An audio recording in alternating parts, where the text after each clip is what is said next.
I got my face cam working. I should show you, I'm gonna show you the setup. Hang on. You're going on a ride today. So it's a phone, and it's attached to my monitor with clay, and the light is also attached to my monitor with clay, because you need good exposure to get high frame rate. You know, how else are you gonna see my beautiful face? How else are you gonna see it without all the light? And then you can see all the rest of my room. We can see our building materials here. Why is the camera backwards? Oh, I see. Interesting. The camera isn't backwards. The the streaming is backwards, because I think it does the webcam thing. Like, it knows that it's a webcam. So it's like, oh, well, it's probably doing the selfie camera thing, so I should flip it. So OBS is flipping my dang camera. Look at this. Right side. So that's correct on my side. It flips it here. You can't see any of that. This is useless. But anyway, we need to go back to the real world.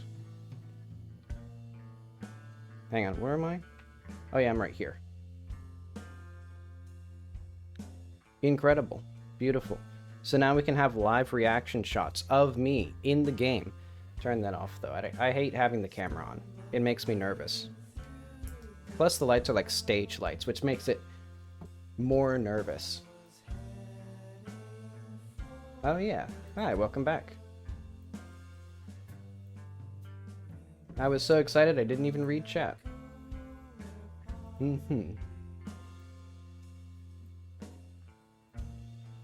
Yeah, it's very strange that it's mirrored. And today, on the docket, we are not doing At the Ends of Eras, or The Terrain, or any of these other things. I want to make a new game. And I want to make it in, like,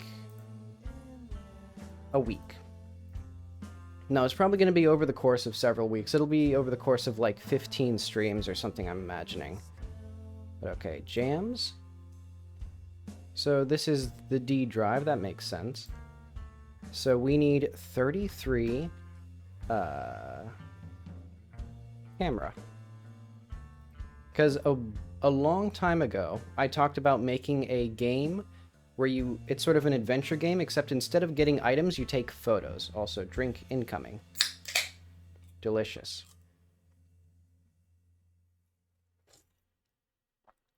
But basically, I've been working on this game for so long that I've forgotten what it feels like to make a video game. You know what I mean? And we're gonna have like a repo in here. I'd say project, my classic. So we don't need a new folder. This is now called Kitty Gets a Camera. Actually, I'm gonna say Kitty Found a Camera. And I want the crustiest graphics.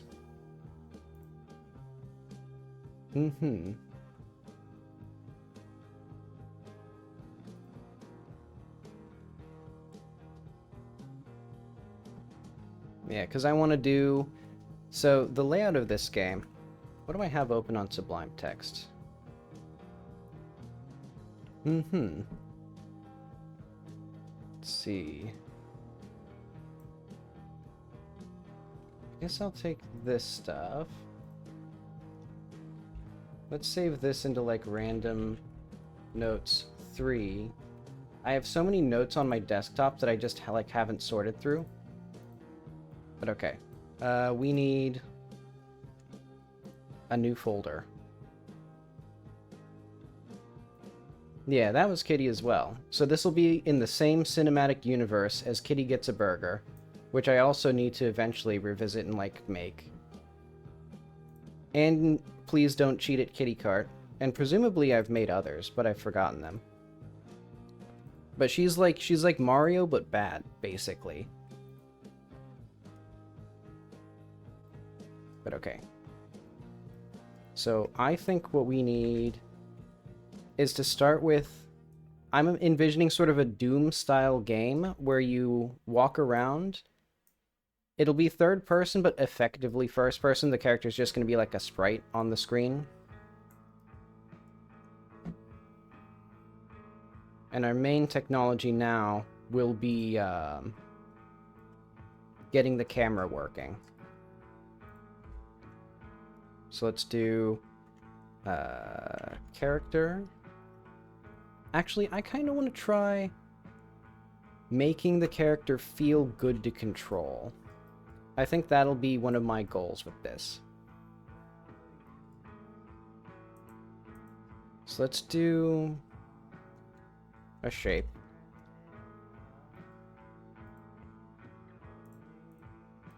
I think like 0.3 meters.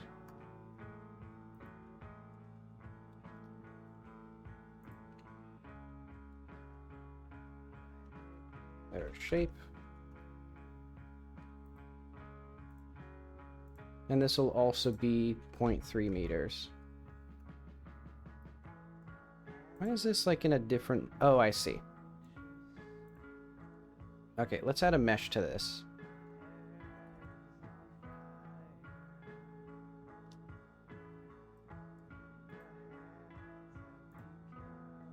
Admittedly, I'm already like... Let's add a camera. Or probably a node, so this will be like rotation.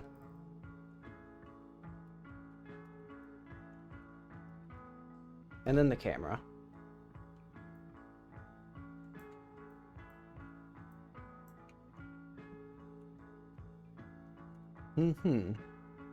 Yeah, it definitely needed more work.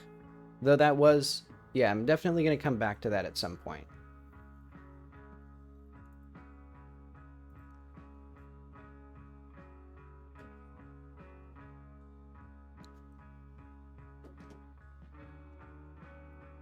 Yeah, thank you, by the way.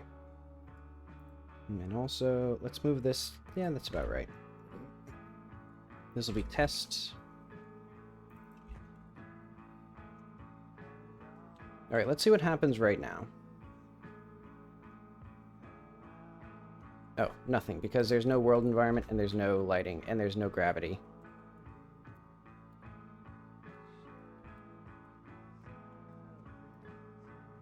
Do I want a sun? Oh wait, no. You know what? I don't want a sun. We'll just have... Let's copy some stuff over from At the Ends of Eras and make it like common modules that I can use.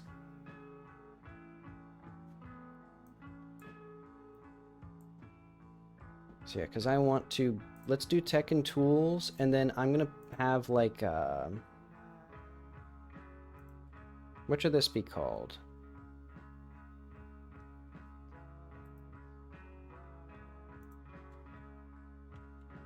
Let's call it 80 common bits. Because I want a few, like, anytime I have something that I want to use between two games, what I used to do is just copy and paste the code over. I want to make, like, actual libraries and, like, initialize things. So the first thing that I want... Let's see, hang on, where's PowerShell?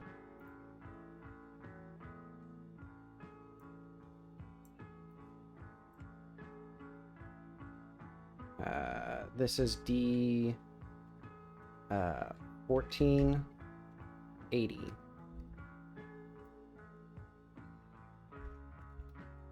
So this will be like sky.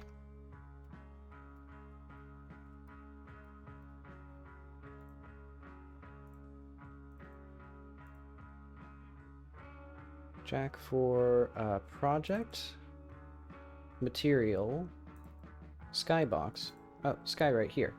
So I think we just do this, this, and then someday I could have like a shader, I could have like a submodule that's common between the two of these.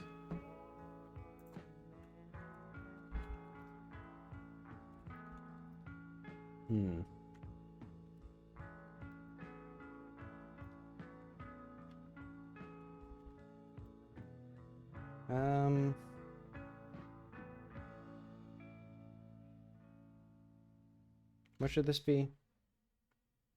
I guess just initial commit.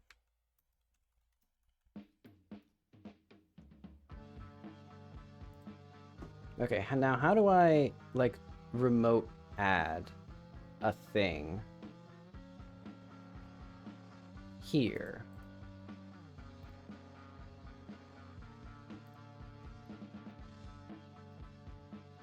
Like, if I go cd 1633 to get back to us.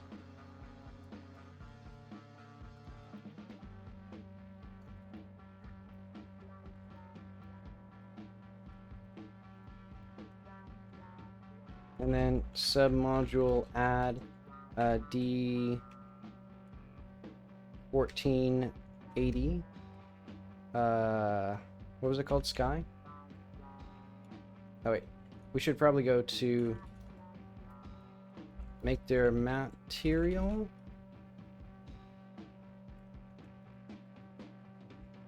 CD material.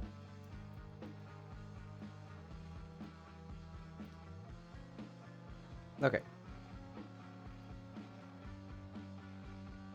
Oh, how do we get submodule add init?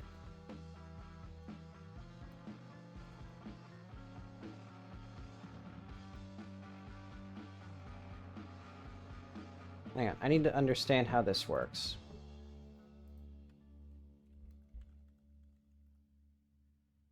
Unless what I do is I just make a billion GitHub repos. I could do that, actually.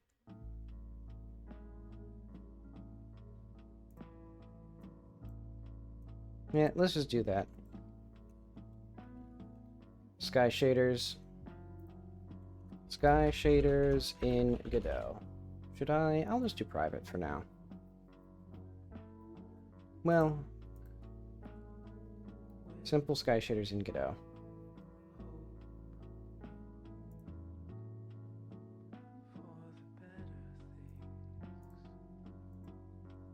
Because now what we can do is I need another one of these.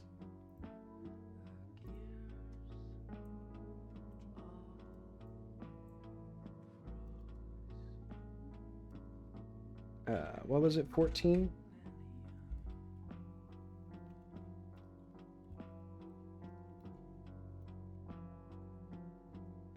There we go.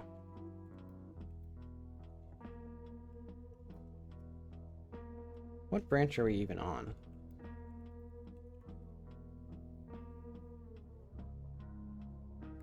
Okay. Now what I can do... Maybe this? Okay. Maybe I could have figured out how to do the files, but... Yeah, there we go. I should probably have these under add-ons. Let's do that. Boom.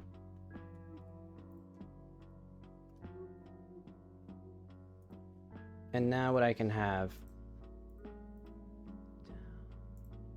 is the sky. And the sky will have a sky. And the sky will have a sky.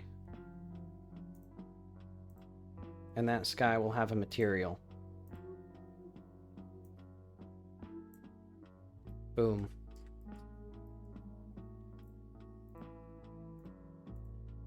And for now, I'll just do a simple gradient texture. Yeah, this is already completely unnecessary.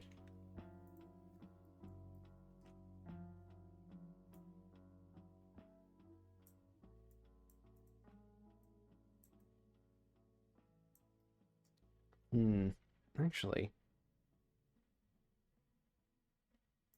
So I want the ambient light. So I want it to be the background. I want it to be like 2.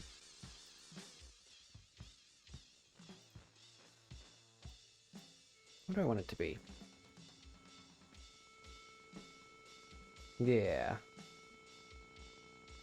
I'm gonna have infinity GitHub repos, and they're all just gonna be like little common bits that I use across my things, and then I'll put them on like a github.org/Godot and get 1 billion clout on the Godot asset store. I'm like incomprehensible at this point. In fact, I want my other one now. My little fake cast shader thing. Well, no, I shouldn't bother with so much stuff right now. Let's just start with this. Let's say player body.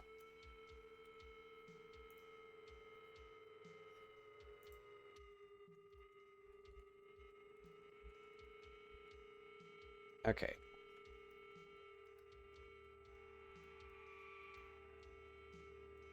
Physics process delta float, and this will be, I think this will be like, should I still do my like enter state, like var n equals next state, and then like set states n,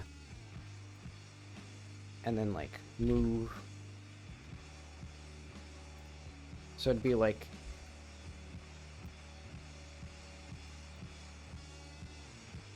let's have like an enum state here. Actually, I don't even need any of this.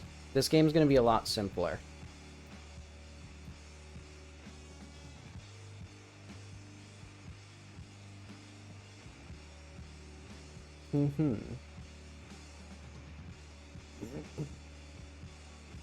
Yeah, so this game actually, it's going to have input map. Let's do move left.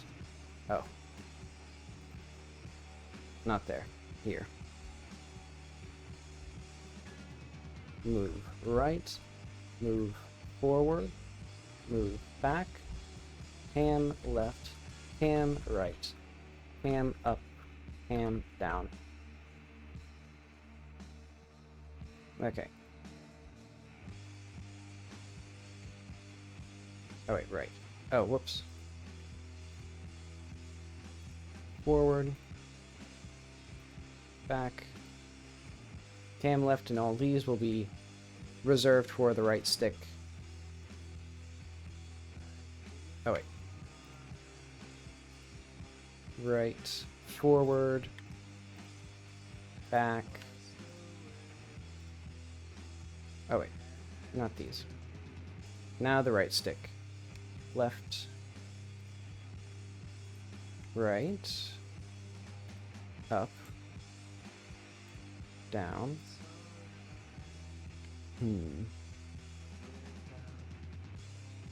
Okay. And now what we'll do is we'll have like update or like move and like look.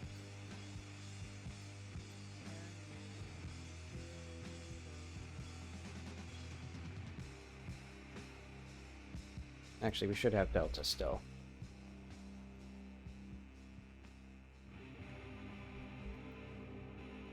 So here, var m equals get input dot get axis or get vector. So move left, move right, move forward. No, move back, move forward.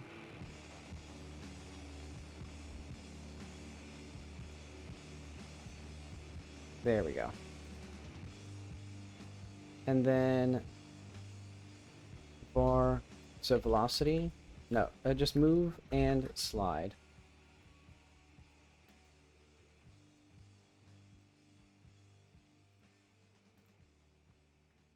Ooh, wait, how do we do this? Const speed equals 10.0. And then, oh yeah, also function look.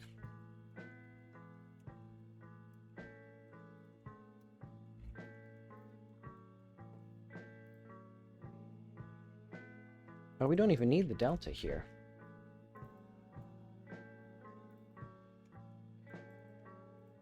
We're gaming. Okay. So, H velocity.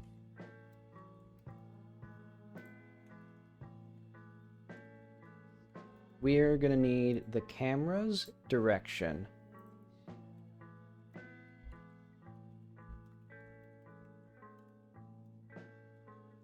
Cam yaw equals yaw. Okay.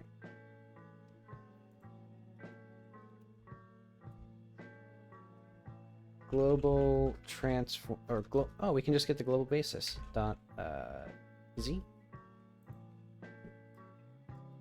Yeah, because we're gonna do basically x and z. So we actually swap these right, left, back, forward. This will be times m dot y plus cam yaw dot global basis dot x times m dot x. Let's swap these around. Okay, so now if we just did velocity equals h velocity, or like speed times h velocity. Let's see what this does for us. Oh. Well, why does a global basis not have this? It should have its, yeah, it has XYZ. What am I getting? Oh, this is what I'm getting wrong. The vector's the one missing it.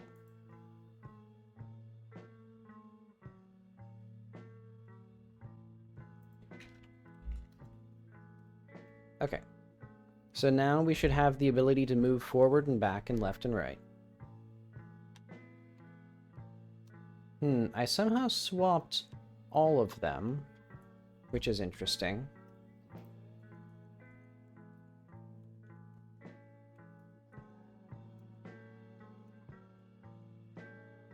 But, yeah. Also, there's still some really weird things with like the control arrows. But alright. There we go. We're already halfway there.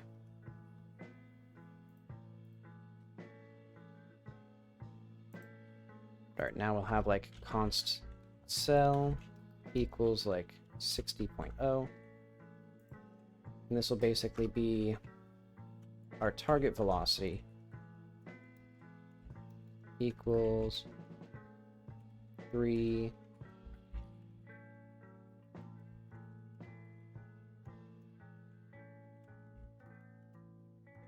move toward t velocity by delta.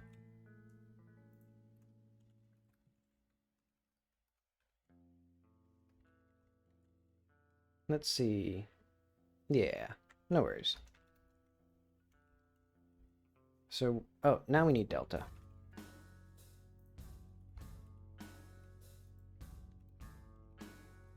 And I think this is now, oh wait, this is now Excel times delta. And then velocity equals, I guess velocity.x. What do we do here?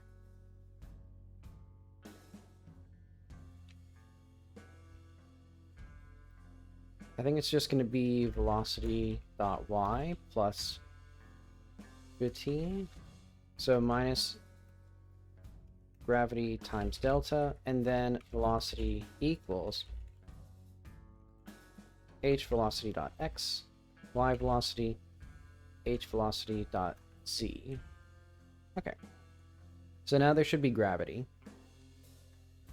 Oh, and then we do this. And this will be our grounded movement. I think we actually don't need any... We don't really need anything special with this otherwise. Oh, right, but I'm going to use the shape cast for something. It looks worse than it did.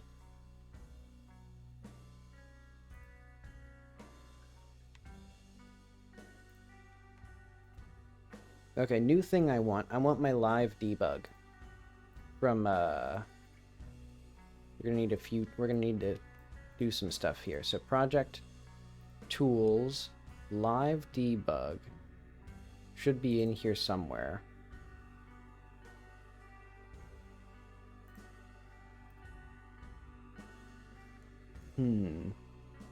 Does it have gravity actually? I don't think they, actually, let's double check. They did change a lot of stuff here. No, I think that...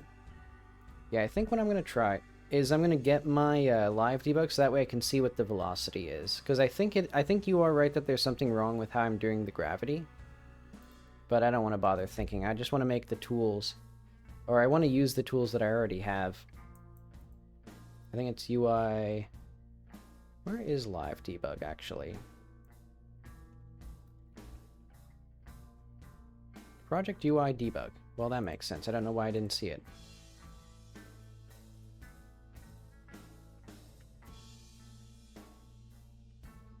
Actually, all three of these, I'm going to copy these into another common folder.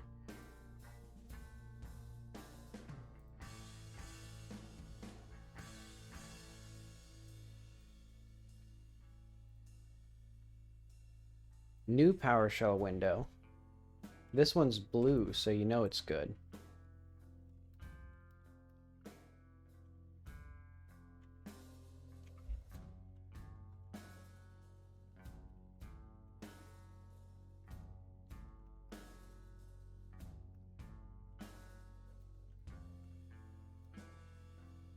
Actually, let's strip out some of the, like, common bits. Because, yeah, we don't need global, we don't need timers, we don't need, other things here. Actually, wait, hang on. Where's my console's, like, other stuff? There should be more folders here.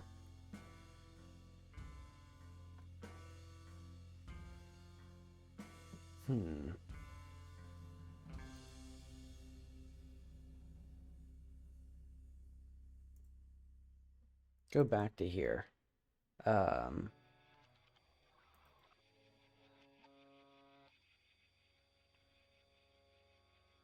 Oh, I see. This is a remote repo. Or it's like a headless repo or whatever it's called. It just has the Godot folders. But okay, player,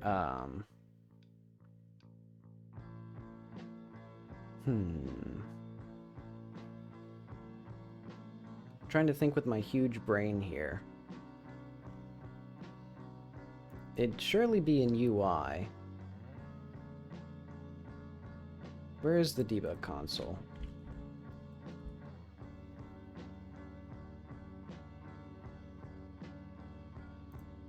Is it in the... is it a separate scene? Hang on. Let's go back to debug. Because, yeah, if I can just make the console and the live debug just a thing that I drag and drop into every game, that'd be awesome. That'll make my life easier.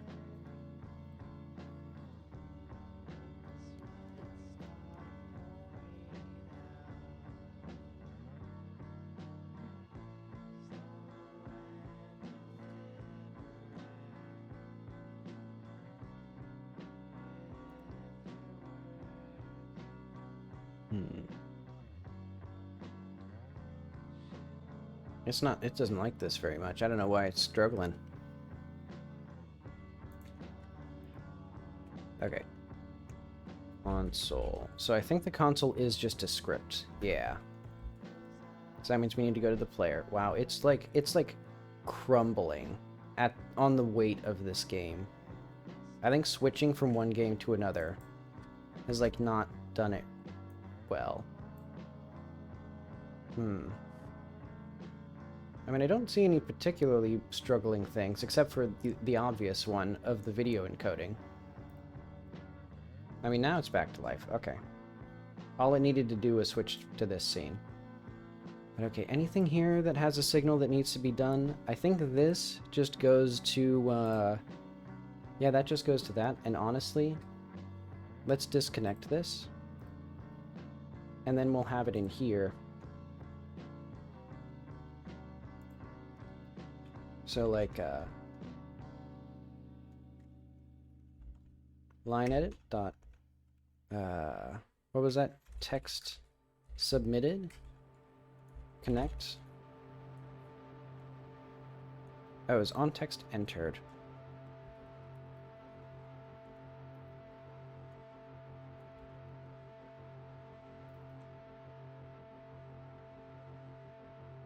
Okay. So now I can just save this as its own scene.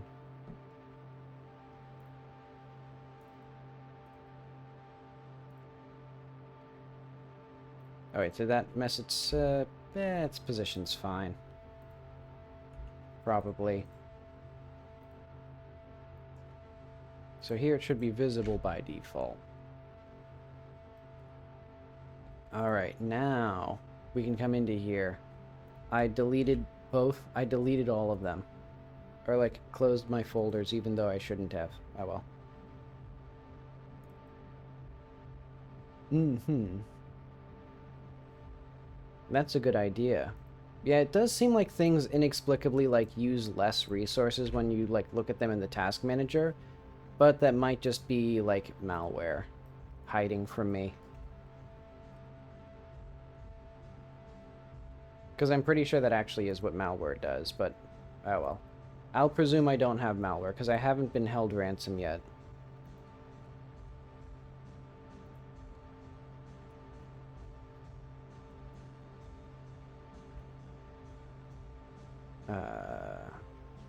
Add debug console scene. And hopefully these will work together.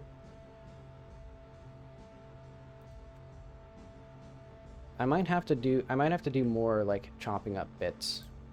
But okay, let's make a new repo now. This one's gonna be I should probably start making this like this. So just some tools for Godot.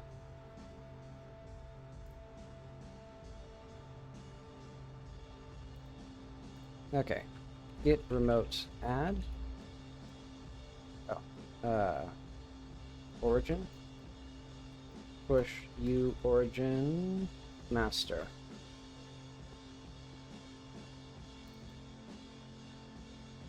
And then I know I want my options menu as a separate thing.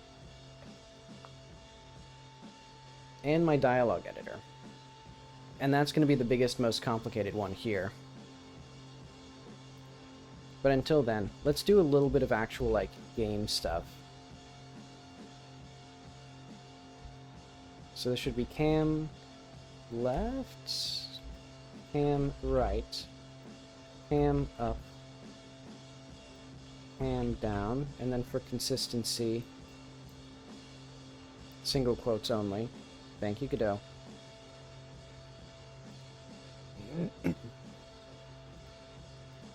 Okay, and then, yaw,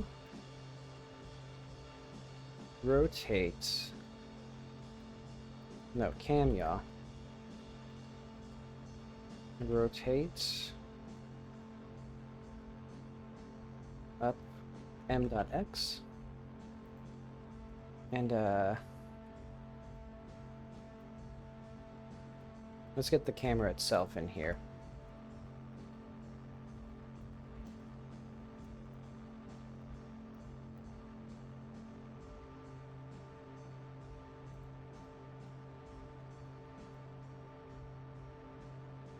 Rotation degrees dot y equals, what would this be actually?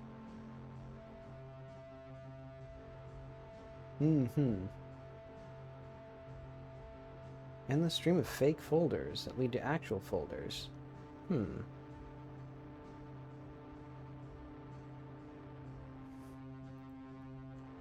Yeah, I don't think there's been a good malware in a while. Maybe some like bots or something. Oh yeah, and we use the x-axis here, so this needs to be x. So we're gonna have this be angle equals camera rotation degrees dot x, and then camera dot rotation degrees dot x. It's a float, Godot. Get with the picture. Equals clamp angle. So what is the highest angle here? So 90? and then negative 90.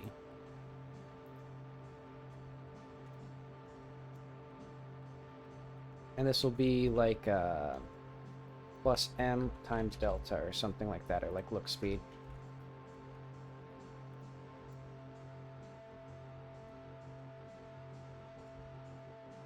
$10 degrees per second would be way too low, actually.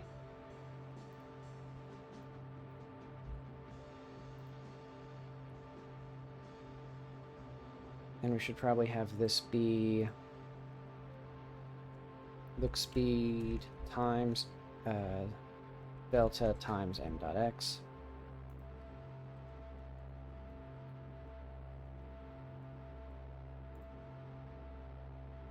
Okay, invalid operands float and vector 2. Oh, right. M dot y. Okay. This one's weird because basically, because it's going to be Doom style stuff. Oh, a little fast. Hang on, let's flip these. So left and right are flipped. And then how about up and down? Up and down work okay. I'm also seeing what I did here is we need this to be global rotation degrees. So it'll be like pi divided by 180 times all of this.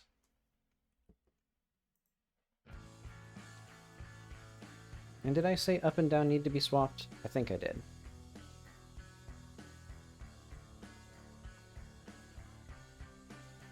Yeah, botnets are a good one for malware. That tends to be where they are. Okay, so now we have the camera. Very slow. So let's just amp that up to like 400.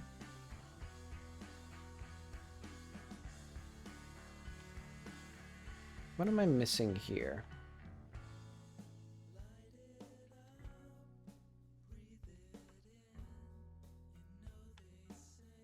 Thank you, Godot. Alright, embedded game size window stretches to that, and then also embedded keep. So, do I even need this thing? I don't think I ever use this. Toggle selection visibility. So what does this let me do?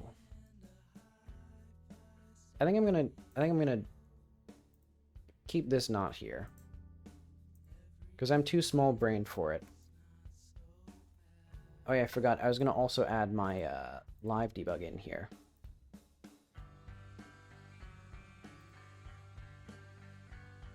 No, so we don't need this.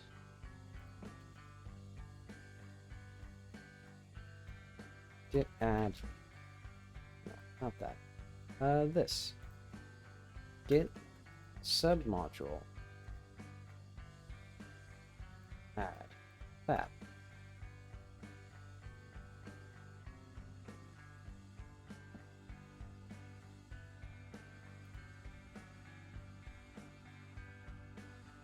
Live debug not declared in current scope. And so that'll be fixed dependencies.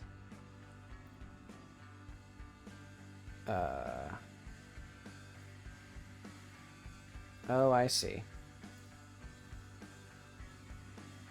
Because it uses absolute paths, not relative paths, so let's get the debug console as well fixed here. Oh, we need scroll to focused and style. Let's get scroll to focused, actually. Or maybe not. So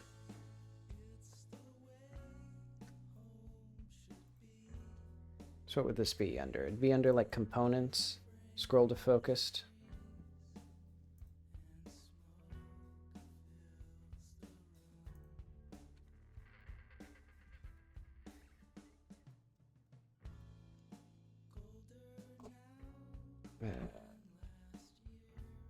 There we are.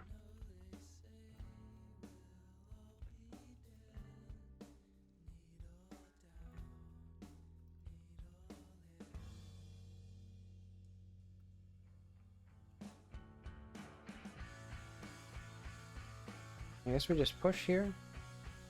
Okay. And then let's keep this one. There we go. I'm literally sending it across GitHub and then back to my own computer. Oh well. It's the way to do it, kind of. I mean, really, I don't even need this part because I can just do it all in here. Yeah, because now we can just, like... We don't even need these common... Like, this common bits folder right now. Because I can just, like, send it off to... here, basically.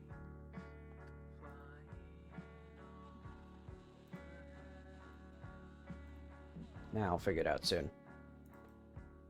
Okay, debug console.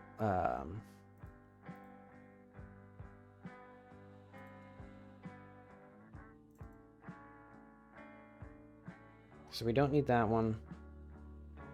Or we don't need that one for now.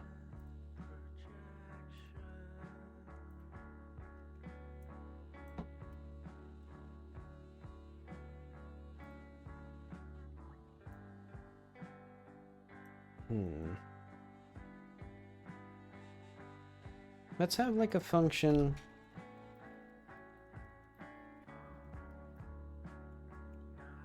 S string turn S. So like meant to be overridden.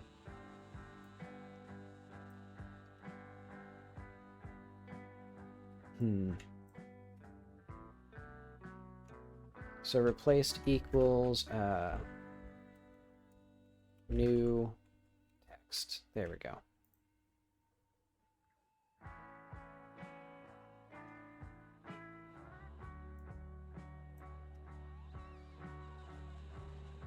You know, I'm realizing so many things here are not useful for us.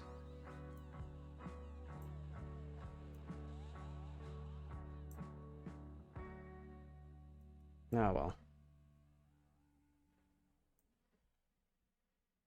Save, load game, load chunk, activate, map, debug, reload player.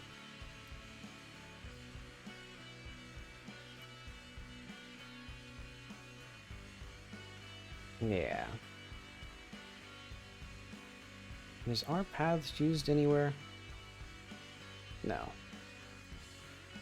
So yeah, let's just call this like class name debug console, and eventually like the player or like another user such as myself would be able to like do it better.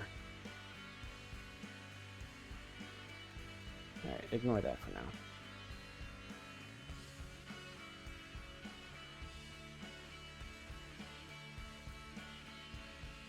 Let's have like variables.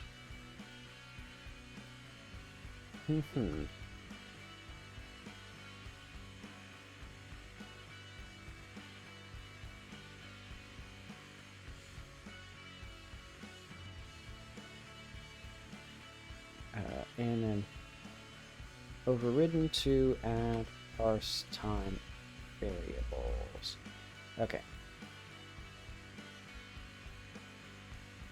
So parse new text. This will be variables.keys, and then variables.values will be here.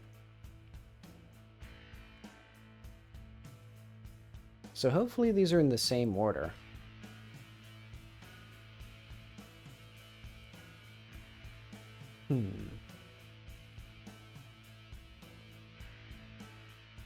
Oh, they're... Okay. So we actually have to make sure that that's the case by doing variables.sort. There we go.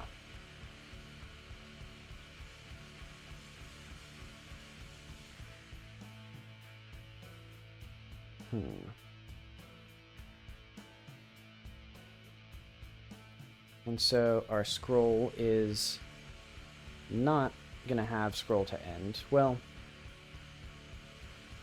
ooh, we do need scroll to end, actually. As like a little unique bit here. What if we just did scroll dot,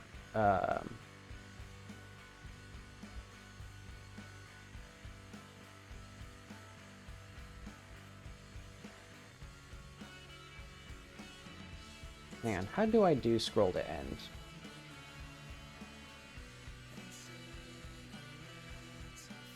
Project, UI, components, scroll to end, scroll to focused. So this just does a tween to get v_scrollbar.max value, and get v_scrollbar does oh,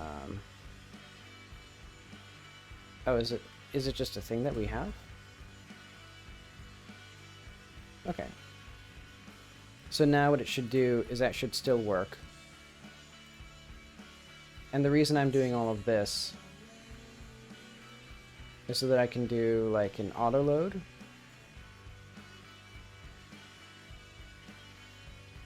Debug, live debug. Add that. And then I think the debug console will not be there, it'll just be here. Okay.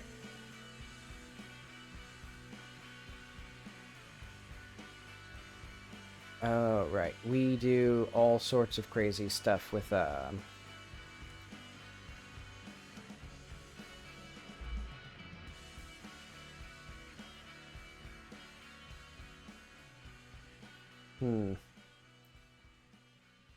get, or cam.get world 3D.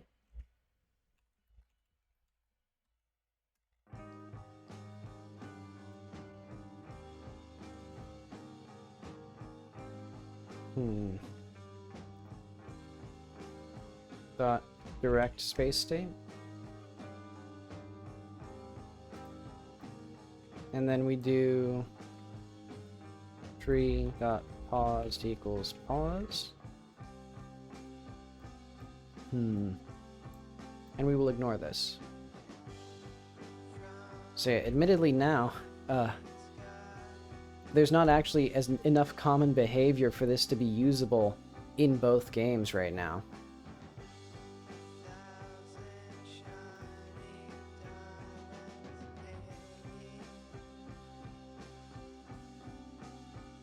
Okay, so what is line edit here?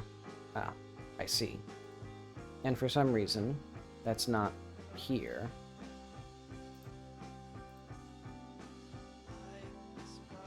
Oh wait, didn't I put the line edit signal in here? Like, wasn't it like line edit dot connect, or like submitted dot on text?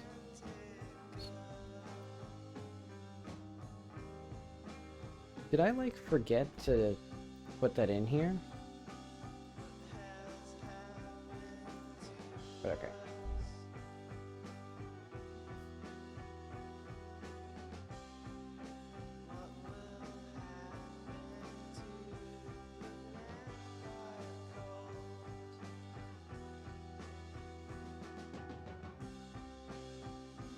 Let's just have that hidden by default.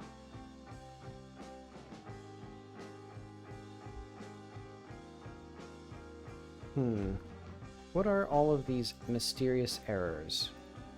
Oh, right. I see.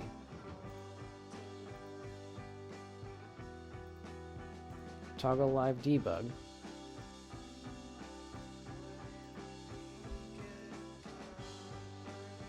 Add that. And then toggle debug console.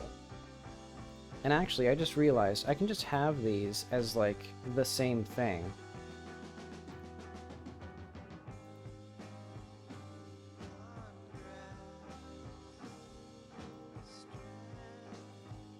You know, like, I don't even need like a separate console window anymore, actually. I can just have F1 do the same thing.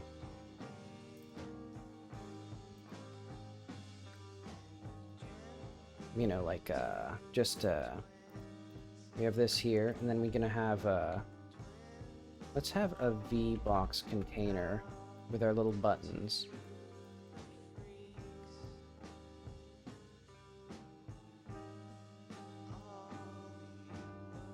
Actually, how would I want this to be done? Let's change this type to a grid container.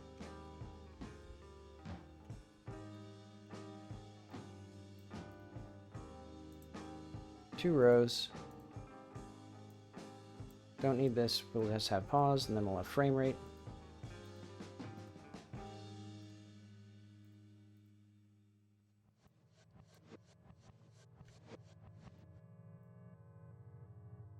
And this will be like console.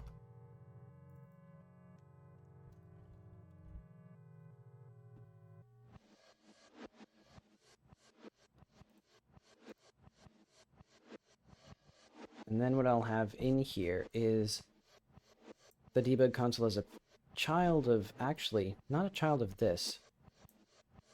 This will be full screened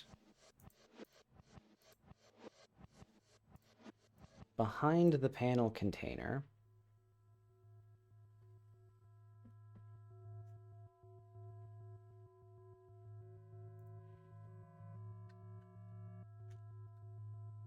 And then like buttons, panel, and hide this.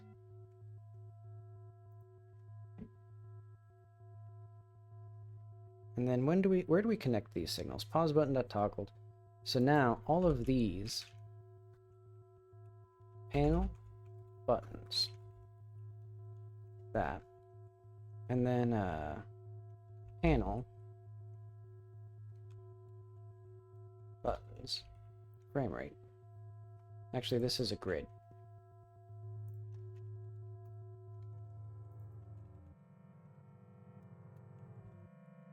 Okay. Then we'll have like a console button. Console button toggled connect on console toggled. And then like bar console debug console equals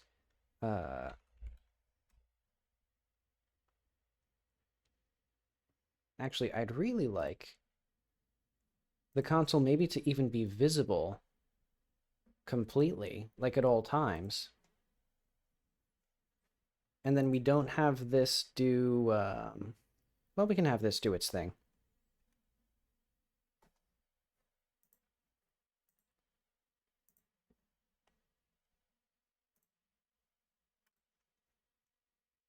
Because then we don't really need the console here at all. But I'll keep it probably just for the sake of it.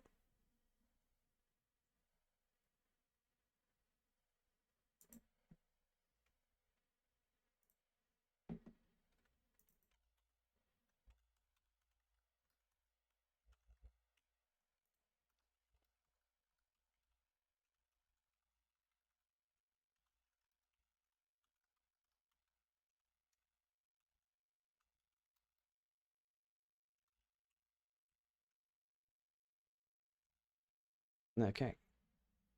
And that means that we do not need this here. Instead, this thing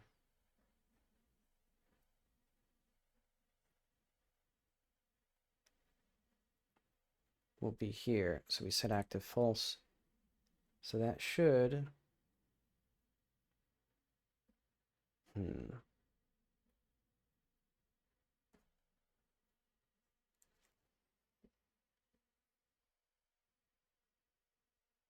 When we select an item,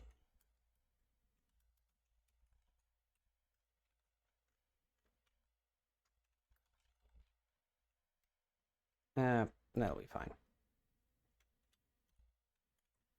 Okay, I want to see how much of this stuff will actually, like, make sense. That's not going to make sense.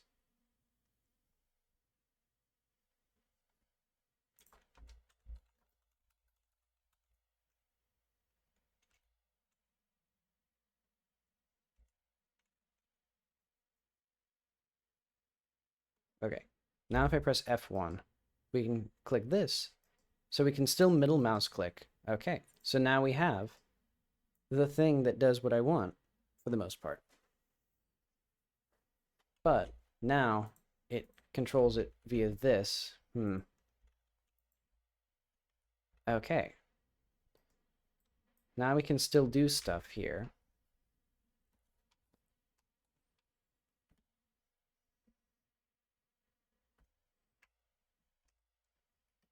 And also, I want the vertical scale of this to probably be lower, so I'm going to do like const look v factor equals 0.8 or 7 or something. Why is my music dead? Oh, because it's still not... YouTube has not figured out the like technique of playing videos in the playlist when the other video is done.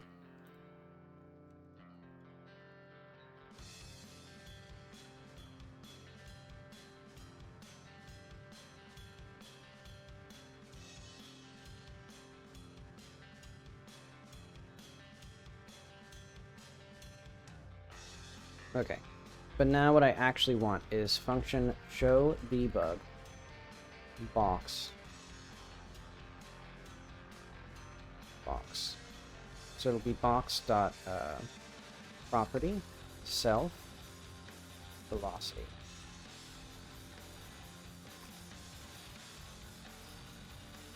Beautiful.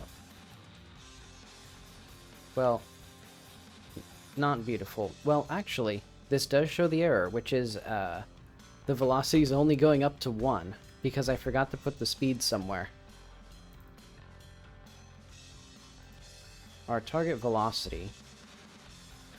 That makes sense. I didn't put it here.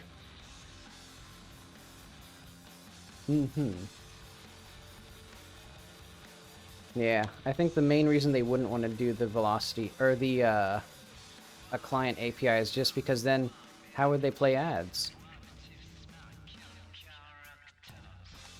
Oop. We should probably have the ability for the player to be reset to a good location. So I'm going to say, when the player dies, or when the player falls... Oh, thank you, Godot.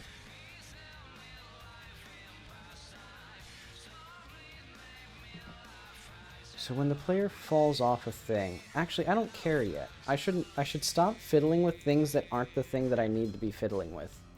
Because the whole point of this exercise was to make a small game. Oop.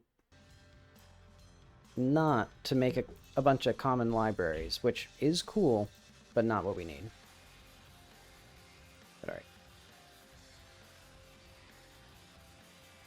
But also, while we're here, though, I do need to basically make the panel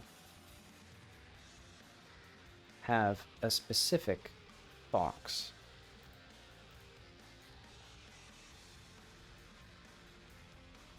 Is this what I want? I think it is.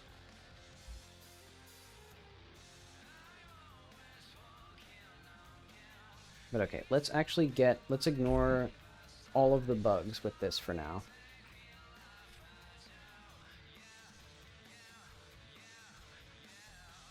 Create tasks, so we'll have like library stuff. NP, or like live debug. Make sure things are paused/visible at correct times. And then also like bugs. Make sure there's a respawn when falling. But the big feature is the camera. So we just need to make the camera instead of like doing all the things that don't matter. All right, 16, 33. Let's say game. There we go. Oh yeah, this music is Condor 44, Hush and Vain. And let's get the YouTube link as well. Yeah, my playlist of music has gotten so long, but they finally like started recommending things that I'd actually like listen to.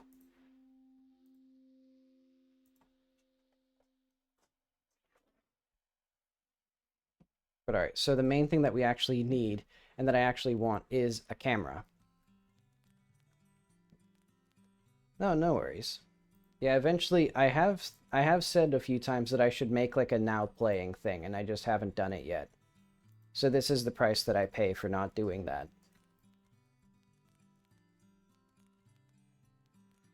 Oh yeah, also, other central bug is make the shape cast actually do what I intend it to do. And now it's slightly too quiet. I want it louder.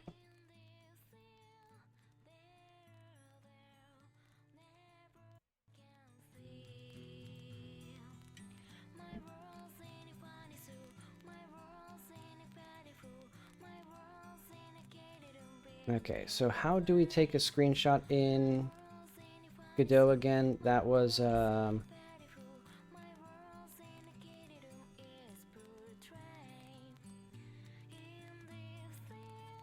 think it was like yields, let's do take camera, or like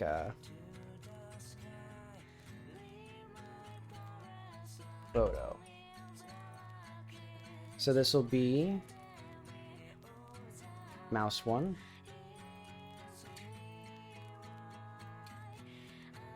And then I guess the right trigger could be the thing that we do.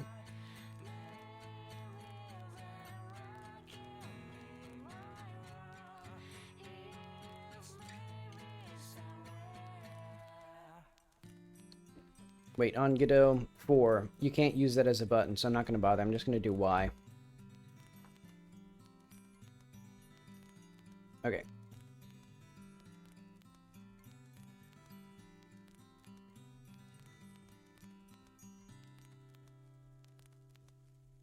So that means that what I need now is,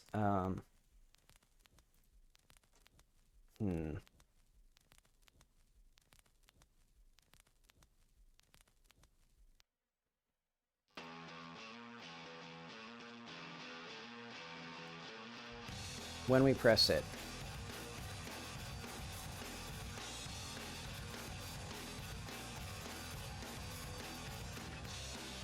If event.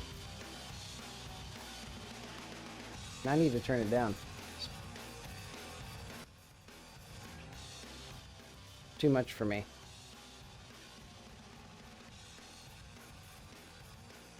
Okay. Photo.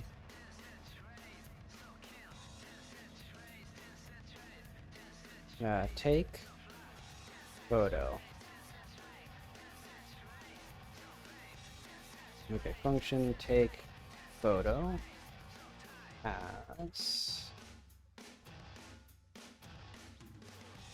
So this should be, what should this be? Oh wait, this is the wrong place for this. This is the console.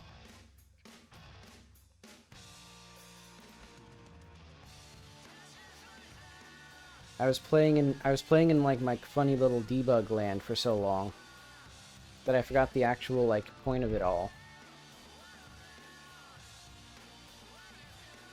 But okay, when we take a photo, we're going to do var I equals get viewport dot get data. How do we get image? Oh.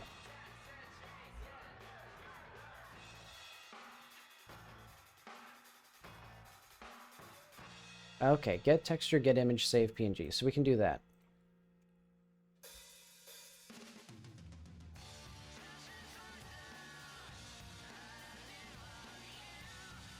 And so when we do that, ooh.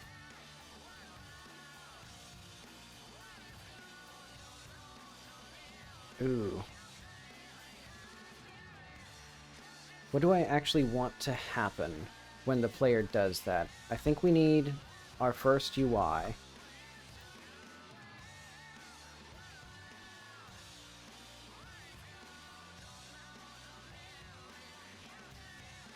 I think panel or like an image texture rect.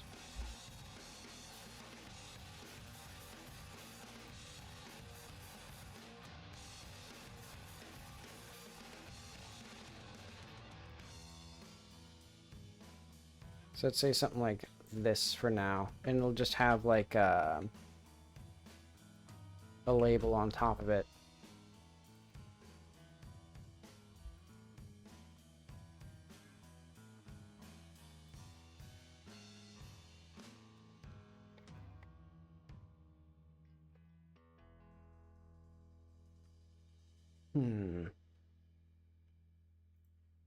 Okay, and here we have like a timer. No. Do I want a timer here? I think I do, actually. Well...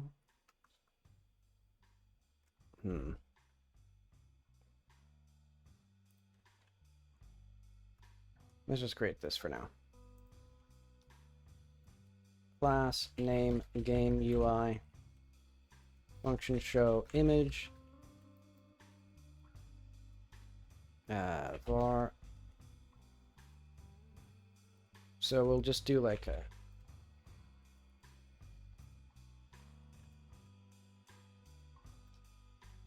onReady var text, or like a photo equals texture rect. Photo show, actually photo dot texture equals texture dot from new. Oh no, I know what I need. Image texture. Create from image img, and then we do that, and then we do like a get, or like an await get tree, create timer 4 or 3, and eventually we'll need an inventory here, and that'll be great. Oh, dot timeout.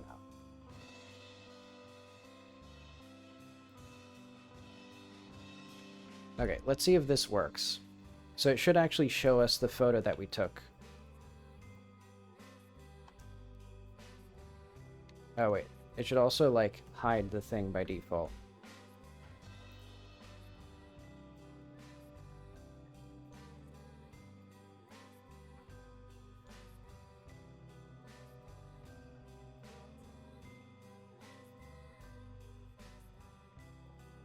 So what do we do with this? Oh, I see. This is like, this should be above it then. Let's put the Godot icon in here by default. There we go. That way I don't get scared. What button did I press as the thing? Joypad button, so Y, so photo. So if we go to player, if event is action press take photo. Oh, I see.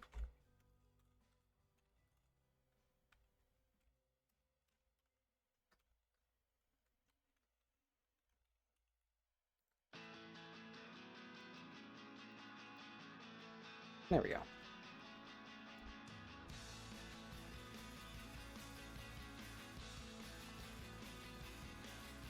Non-existent. Oh, I see. Well, if it's called photo everywhere,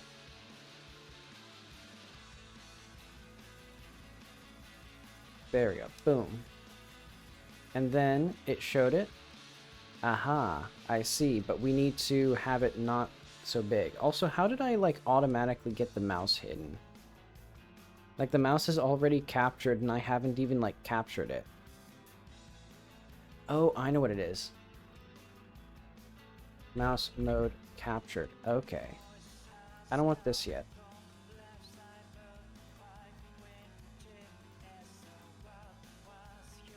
Let's do like mouse mode default mouse mode.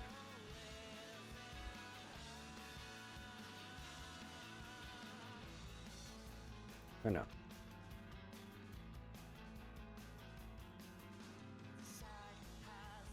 Default mouse mode equals input dot mouse mode.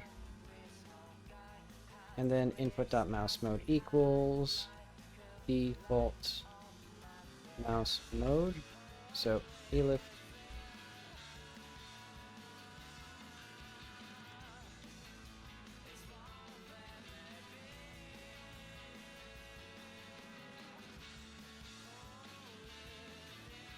actually, let's do this. Elift default mouse mode not equal to null. So we'll use a variant here.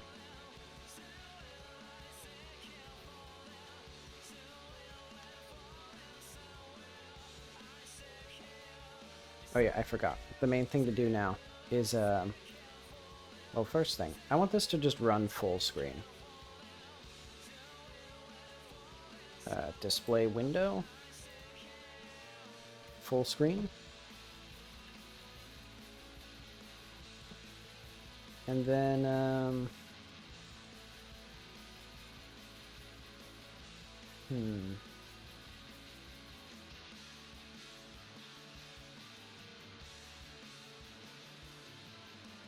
I'm thinking what exactly. Oh yeah, I remember. In the UI, this texture, so this should do expand mode, fit, width proportional, stretch mode, keep aspect, centered.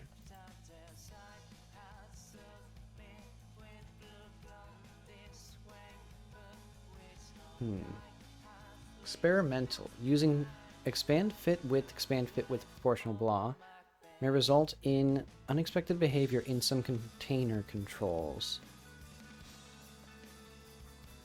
I guess we'll just fit width then? So yeah, because my main thing is that I just don't want it to, like, there we go, look at that. We can show a little image in the corner now. And now the main thing that I need, oh, we should probably not have it like, you can see that it shows the UI in the corner. So we should probably have the UI hidden for a frame, and then we do what I do in the game.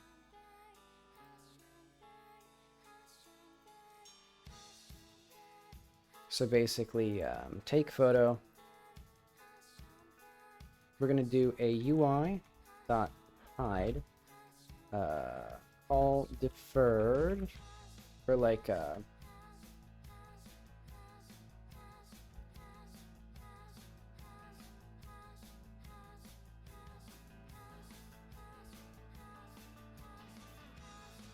and then UI.show.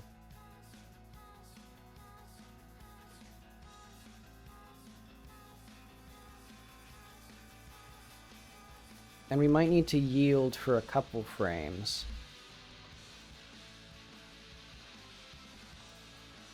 Yeah, you can see it does not quite do what I want. So let's do like a wait.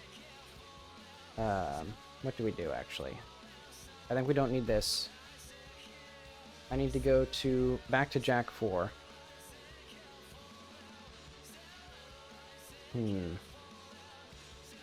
I think the pause menu does it. So that's going to be maybe in menus.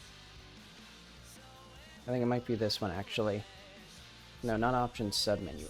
Option menu probably.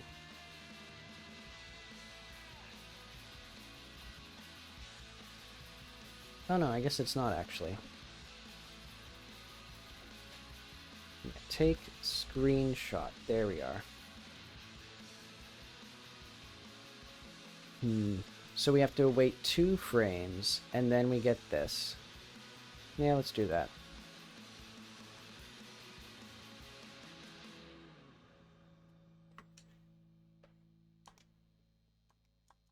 And you can see now there is no double image. Though we should probably have like a... Oh, I'm realizing though. The big issue is that we can take multiple images without any cooldown at all. Hmm.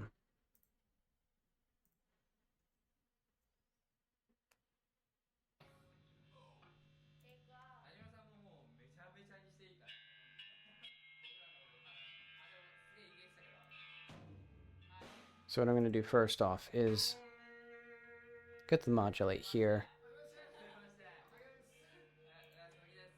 So dot modulate equals color dot white, and then get tree dot create tween. How do I want to do this? I guess it'd just be RT equals t dot tween property photo modulate color 1110 3.0.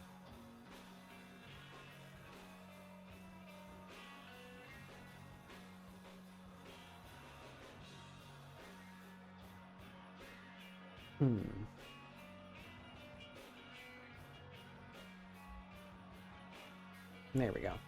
Okay, so tween callback should happen after the thing.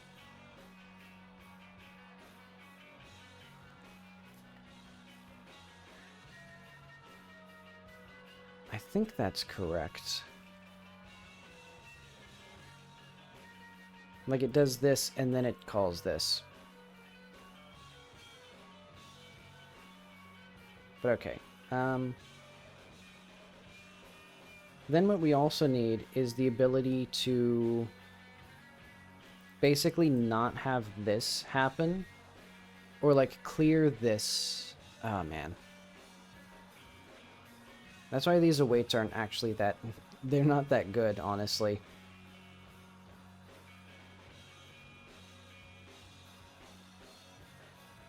Because yeah, I actually do just need, I think, a regular timer.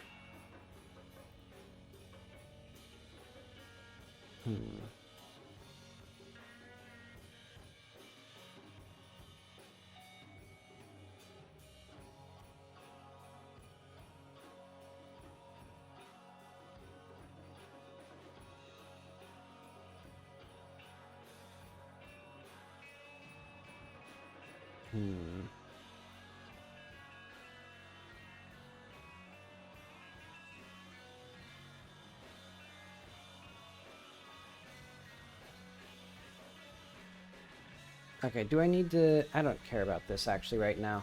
What I'll do is I'll just put it in bugs. Pressing the photo, or taking photos a lot. Quickly has some UI bugs. Because what I really need is the ability to, like, figure out what is in view and what we're taking a photo of. So, like, let's have an animatable body 3D, or let's have just a mesh instance. Because I need 3 things, I believe. They're going to be... let's have this be, like, red or something. There we go. So, like, what is in this... What is on the screen? Wait, did my thing... Oh, wait, I remember. Taskbar settings. Hack the planet. There we are. What is this exactly? Oh, I see. Interesting that it already has a different icon. Like, it's already slightly crustier.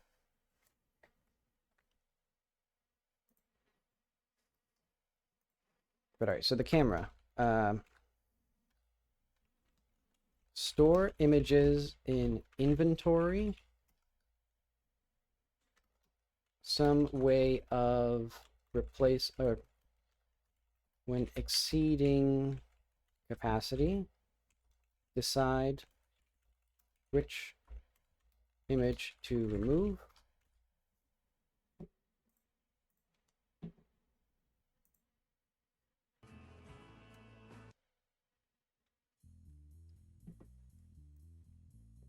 Okay. And then like show or track what's happening in the image. So like who's in it? What are they doing? And then like where the image is.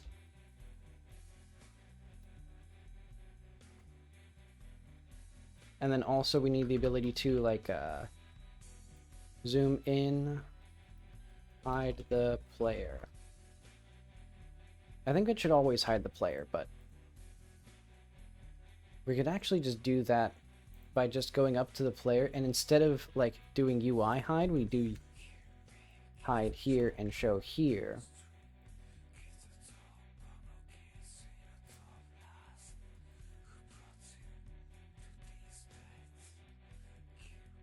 But okay, now we can take an image. It does not have us in it.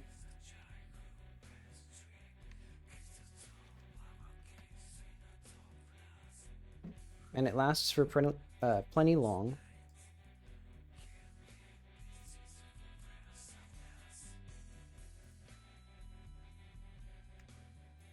It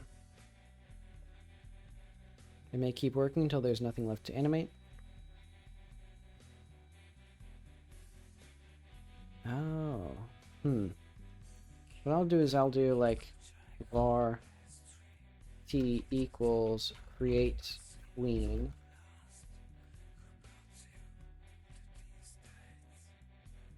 And so that way we can do like t dot stop, or like move. Now how do we do this?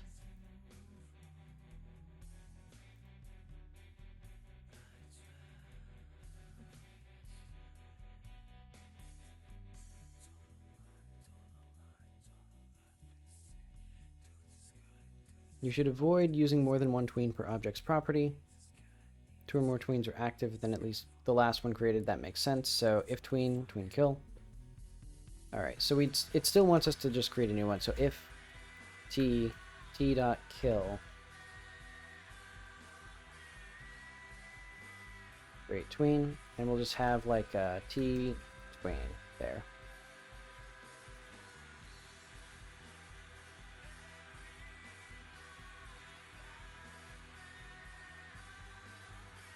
And I think we should probably have a similar thing for the timers, honestly. Or actually, I just had a good idea. We don't need the tween here at all, because we can just do like t, or like a dot with like or sets delay like 3. So then we have like 3 seconds, and then it slowly fades out, and then it hides, and we cancel it here. And so that way, it fixes all the stuff that we were having. And so now, it does not hide the UI, though. So we're still having issues with that. How does it not hide the UI, but it does hide the player?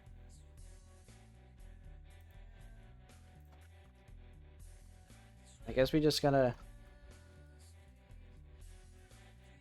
do both. Very strange. And yeah, eventually, how would I want to do this? I guess what I'd do is I just have it flash white and then fade back in. Oh wait, but I just remembered. It's just a screenshot of the image. So I should probably figure out a better way of doing the camera. So that way I can, like, not have things like... Ah, well. I don't care yet.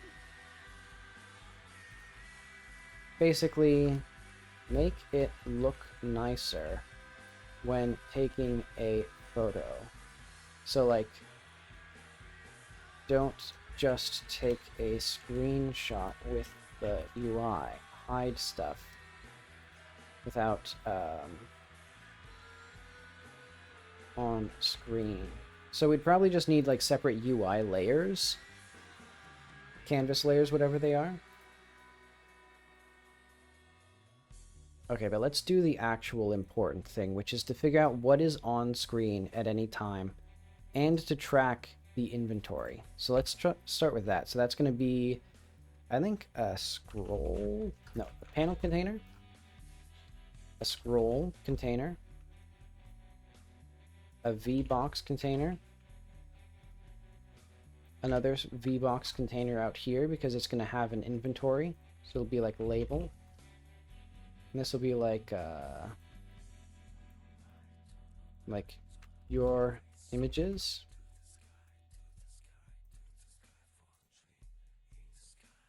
Let's have this over like here, like this basically.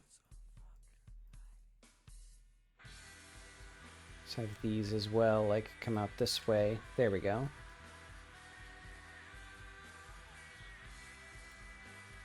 I don't know. I don't know exactly what I want, but it'll be like that for now.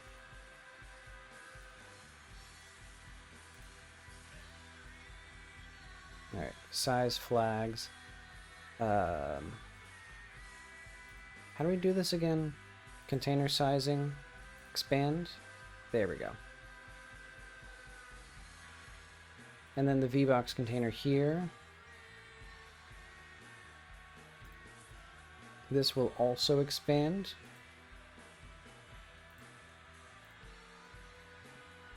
And maybe I need a grid container here, actually. I'll do that.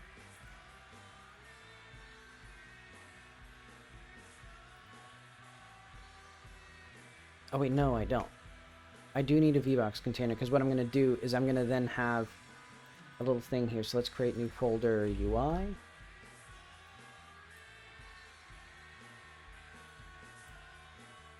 Oh wait, no, not that. I'm going to create a HBox container. And it will have an image in it.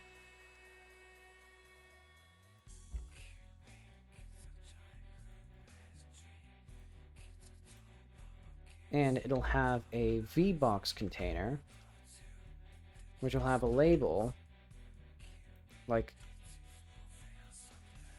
my cool image. And this actually needs to be clickable, so I should change this to a button, maybe?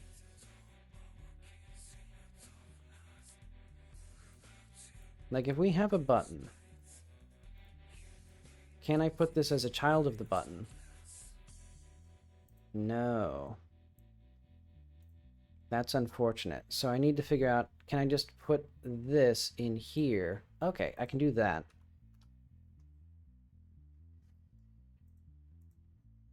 And then we'll have in here is a button like delete it.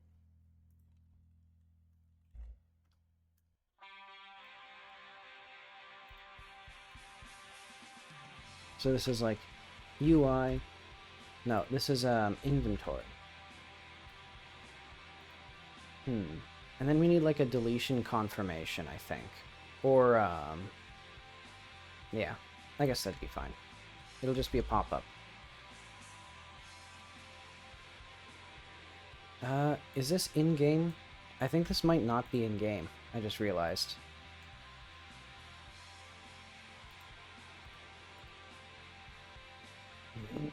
Oh wait, no, that's the wrong thing, actually.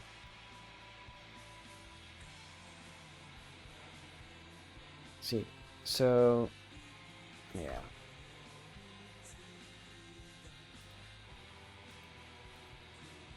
Can I, like, will this be centered?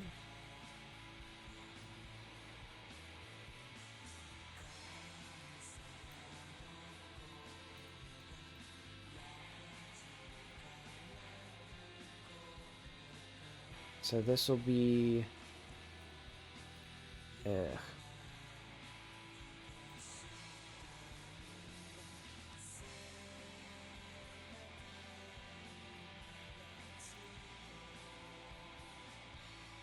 I hope this isn't like how I think it is, which is like this, where it's going to be a thing that I can't delete, and it's also like in the top left corner. Hmm.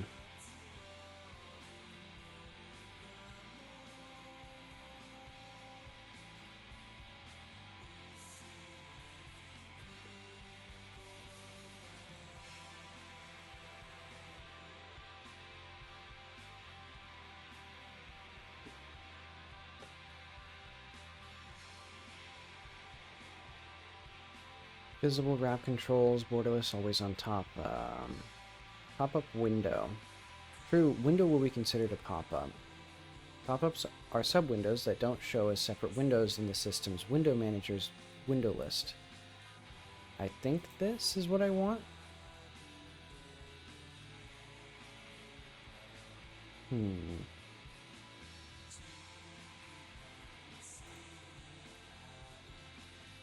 So I really hope that I can, like...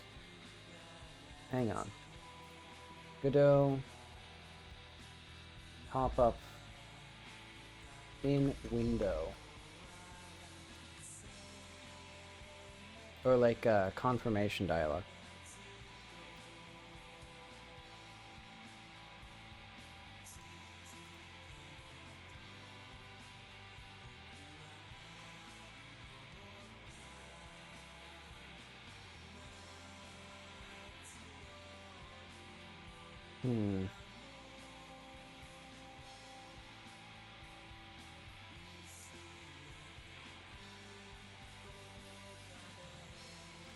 Okay, let's see.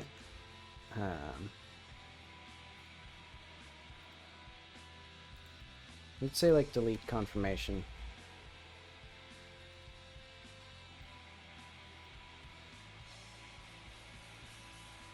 And we'll have this as like a, what do I want exactly here? For now, I'll just keep it as it is, like this.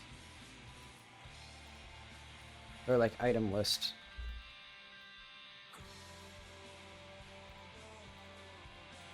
Actually, I just realized I don't actually need to save images because I can just have this. Like, let's see, where would I want to put the inventory? Probably for now it's just going to be like var inventory array image.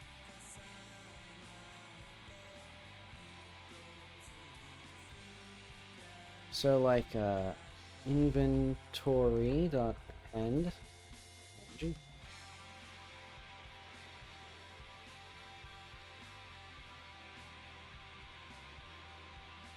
And then like project settings, I want inventory.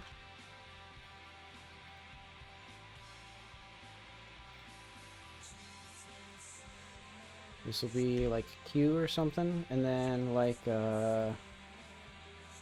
left bumper. That seems like a good inventory button.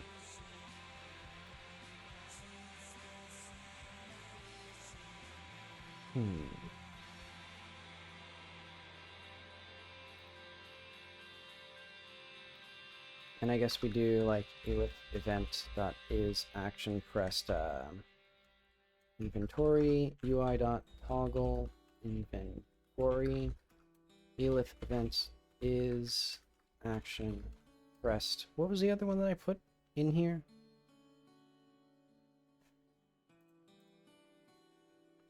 Oh, I didn't put any other one in here. Okay. So this will be inventory pass.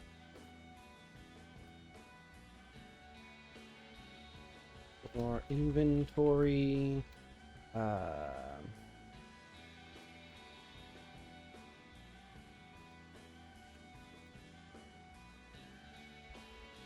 item list. So item or inventory show. Actually, let's do like if not inventory dot visible populates items else right now, and then visible equals not inventory visible.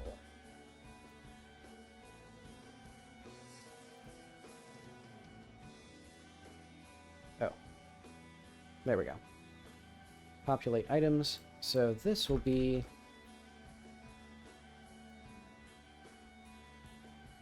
So for E in, we need the player.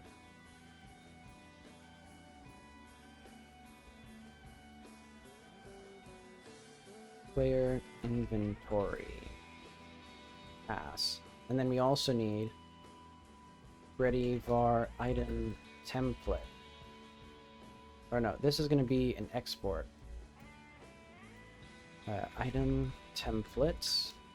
Act scene, because we're going to take our little inventory widget and we're going to make this a thing that we have. Like this will be like a image view.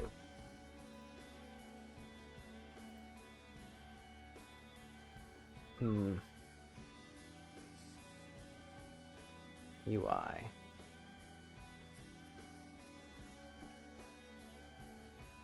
Okay, and then I think actually I want to save the textures here. So we do like image texture.create from image here. We're going to do that up here instead.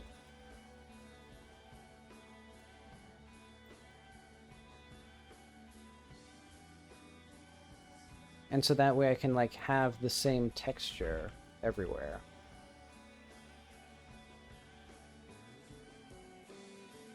So where do we not have this?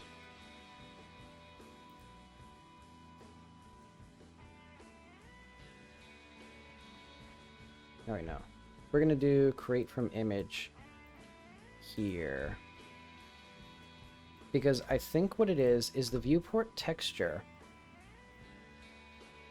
Yeah, that just gets us a viewport texture. It's not going to save an image. So this way, we copy the image into a new texture, and then we can use that everywhere.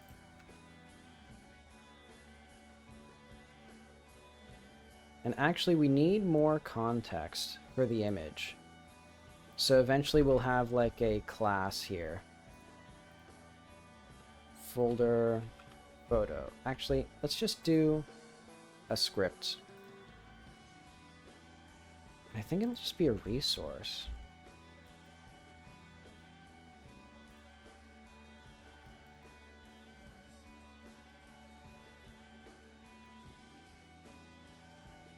So it'll be like image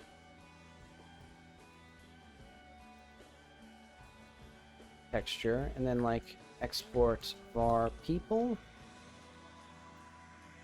or like you know, eventually it'll have something. Basically, we're just gonna function init.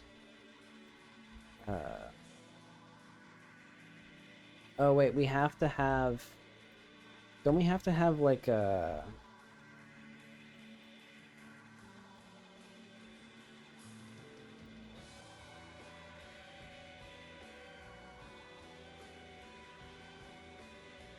Okay.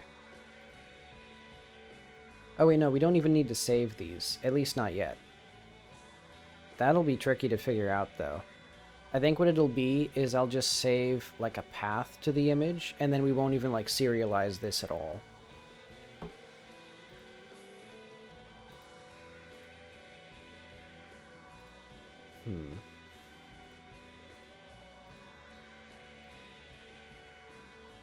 Because yeah, the player will have photos. And then we can also have a static function here from viewport.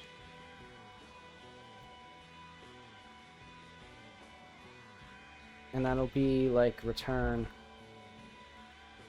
photo new v.get texture.get image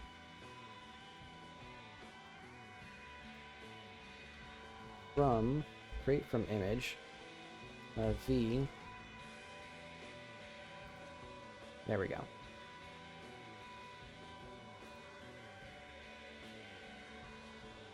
So we're gonna do dot new, no, dot from viewport v, or get viewport. There we go.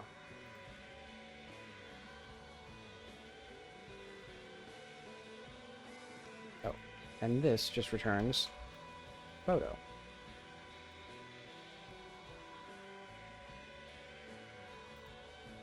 Okay. And then show photo.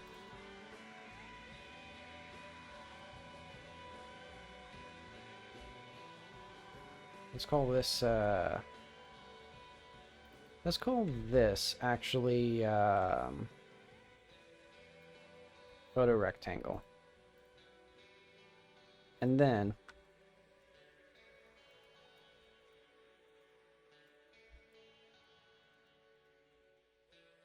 there we go.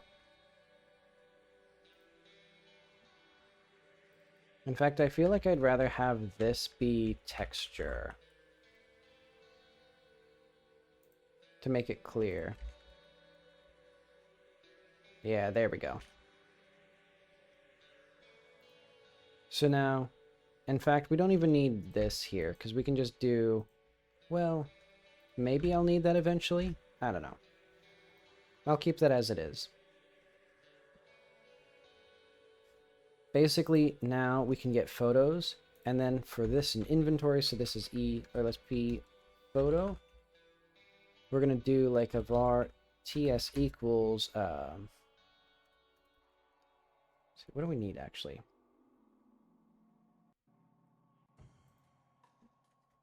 I'm going to delete this thing.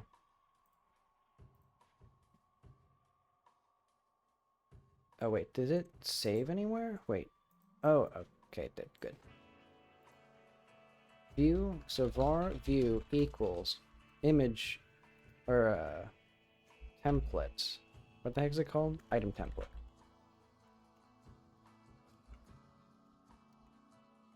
Instantiate as control. Actually, let's call it item view.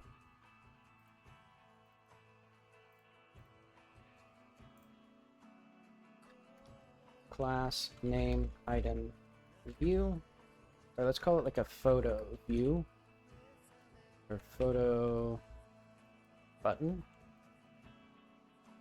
Function set photo. Pass. Okay. What it'll be is we will add children in the list. So our item list VBox, scrollbox container, VBox container.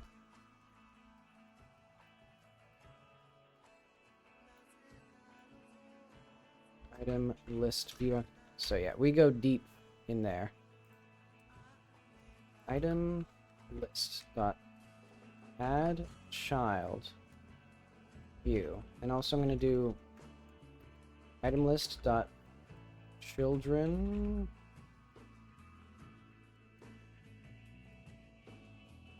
I don't think this does anything. Get child, get children.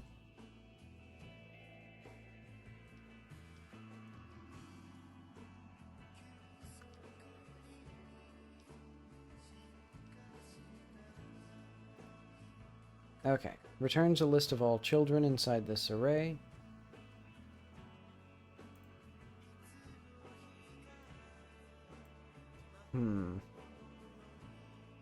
For C in item list dot get children, C dot Q free. For now, we'll just do that.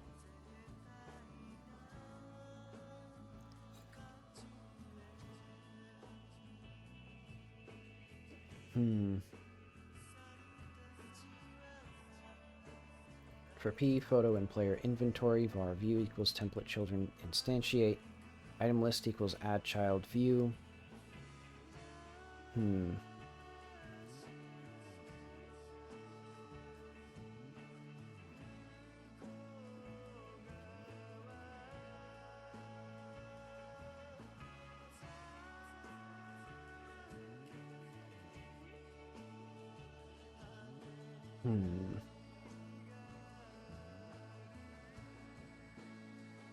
Oh yeah, and then we do view dot set photo E.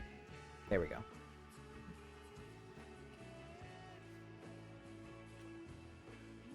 Okay, and then what we do for the image view is when we set the photo, we do whatever we do here, button.icon equals p.texture. There we go. There we go. Okay. So that means that I should be able to just work it now. Oh. It's not a function. And also, it should be hidden by default.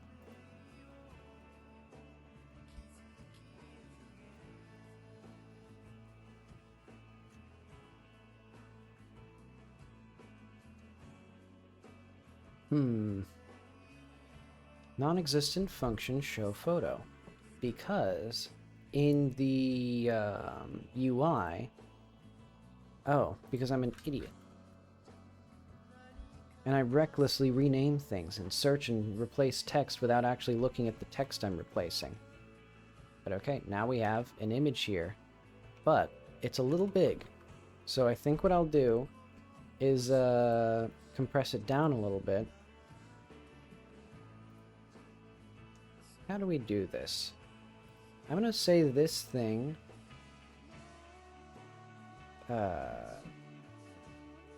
layout. Custom minimum size, let's say like 150 here. And then for the buttons... oh, we need to change the... oh, we have the icon behavior here. Expand icon? Am I prototyping? Yes, I am. And that's exactly what I'm doing. I'm making a game where instead of items for like an adventure game, you have to take photos of things. Let's see. So I think here I should do an expand flag. Where would that be? Here? Expand this. Nah, this is a different game. I wanted to make something quick. Though admittedly...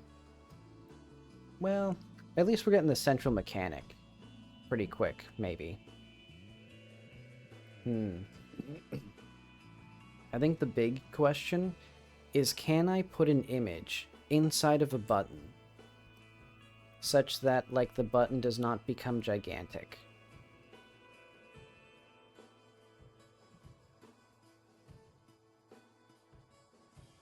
Because this, when enabled, the button's icon will expand, shrink. Okay, actually, I want icon max width.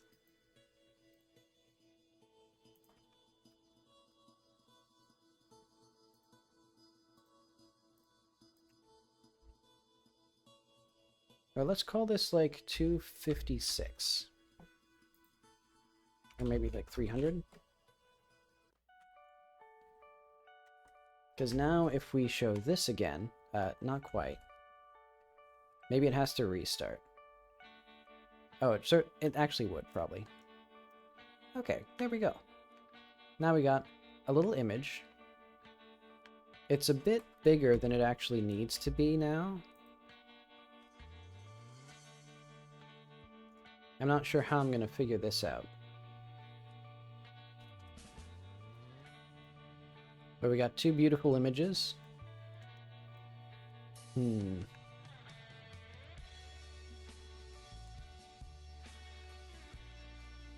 So I'll say that's good enough for now. Oh, right. When we click on a thing, I'll just make that a different vote. I'll just make that a different button. Let's do like E to take an image. So now we can press E. Oh, we can't press E because the controllers don't change bindings. But okay, I think honestly I might want to make persistence now.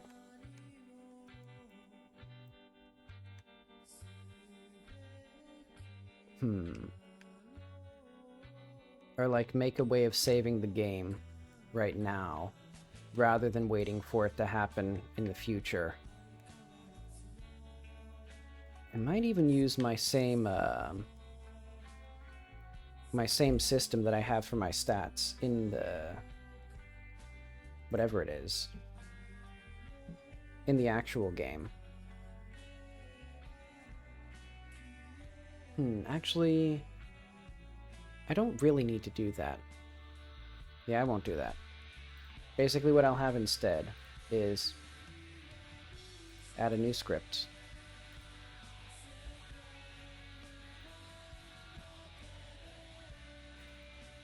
So we need, what do we need, actually?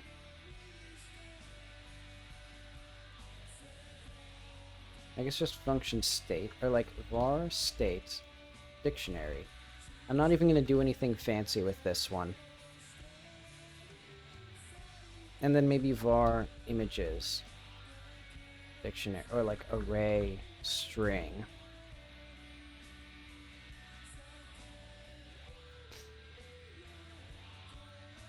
And these will be paths.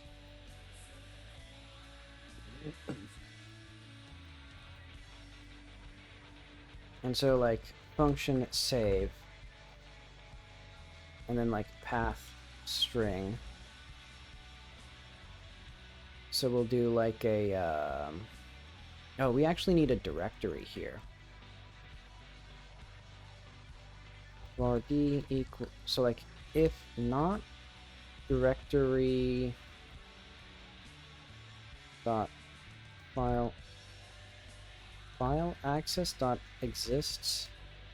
Hang on, how do we check if a directory exists?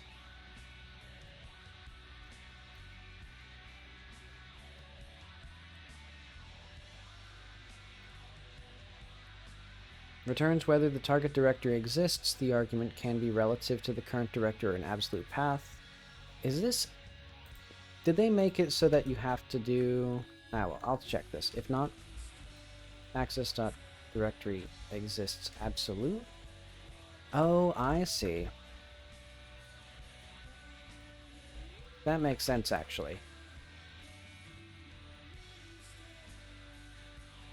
Make directory recursive absolute directory. And then what we can do is actually we don't need this in this thread currently. We're gonna do var save thread equals thread new, if not save dot is alive. Wait to finish. Actually, this should be this. So returns true if this thread is currently running the provided function. This is useful returning if wait to finish can be called without blocking the current thread. Oh, it's is started instead. Because basically we just block here.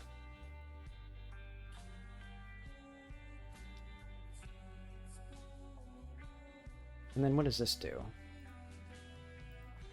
For error equals this, if error not equal to okay. Push error failed to save game. Error.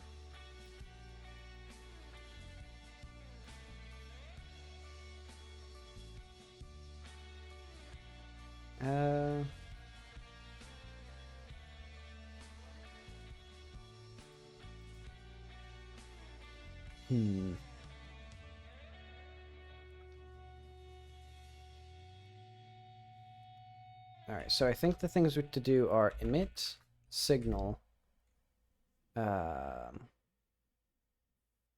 Actually, this should just be an array of image. Or no, array of photo.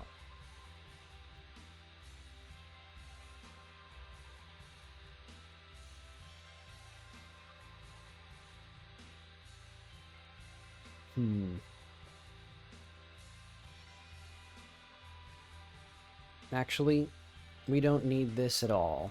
It's just going to be a function called state. and then we have a save thread, and then we emit like persist on save free, or like prepare save.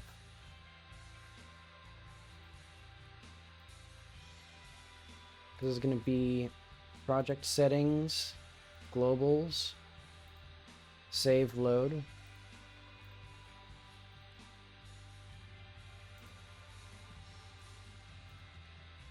There we go. And when the player saves, which I'll be able to do somewhere.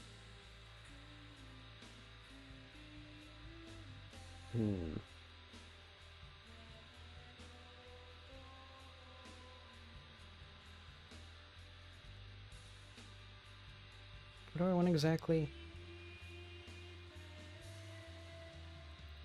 I'll figure it out.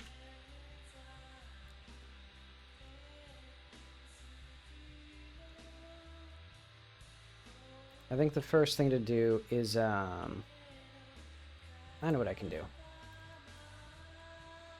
Let's, go to our UI, and I'm just gonna have a button here.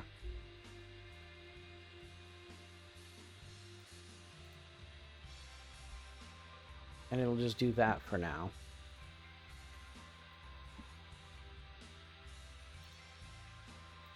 And then we'll have like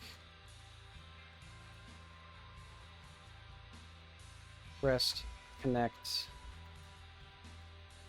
dot save to bind res save, or like auto save. Oh wait, no, user autosave. Okay.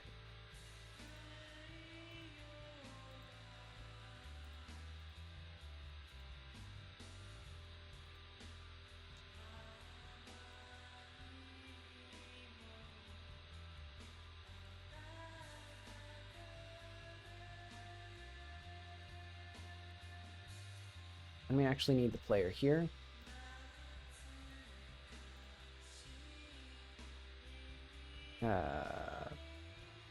Group.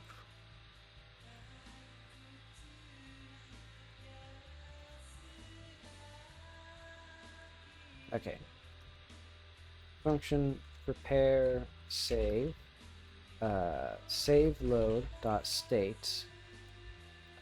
Player position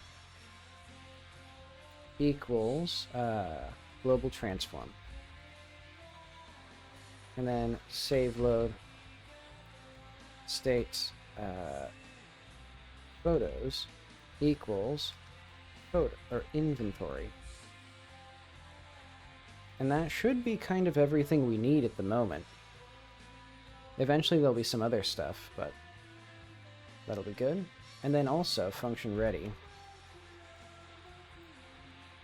If player position in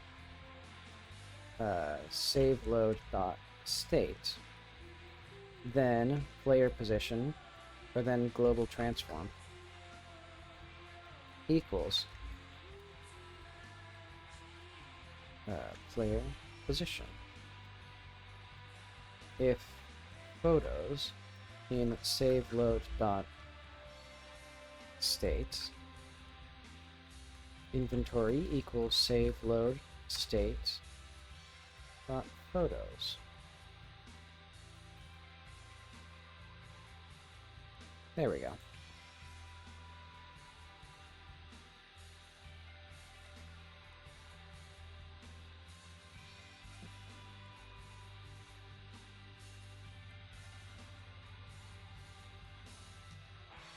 Okay, so now we can like save the stuff.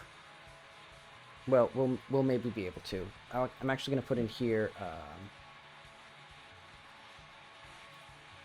function init, or no, function enter tree save load dot load autosave. Oh wait, no, this needs to be user still. There we go.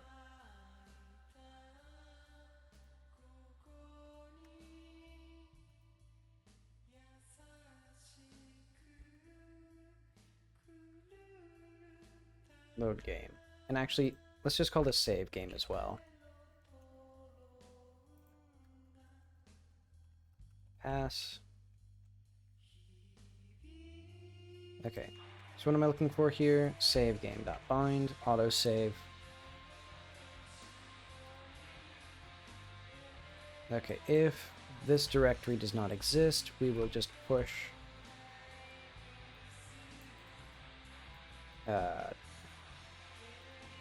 actually, we don't need to defer this. So folder does not exist.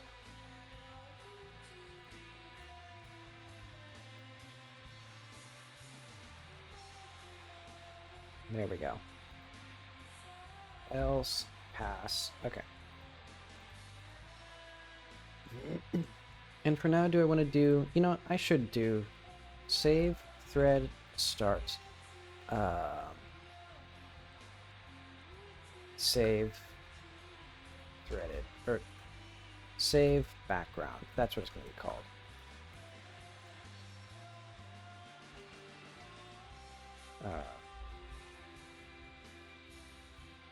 String.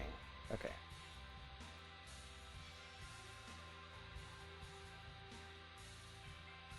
There we are. Else, let's do JSON equals of var JS stringify, and this needs to be like a process save or encode state.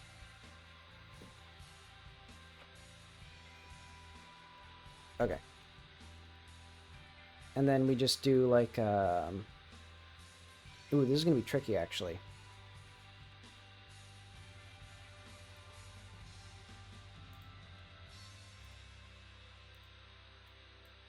Because I think we need like info var info equals encode state here.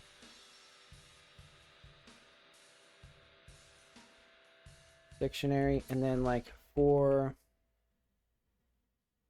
k in info.files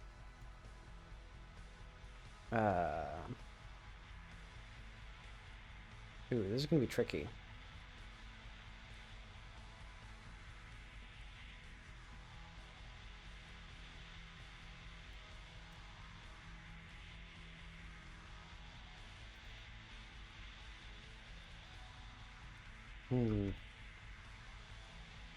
Okay, I think what I need to do first, function encode state dictionary string to variant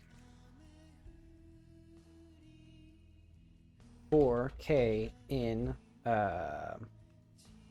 this is also a dictionary.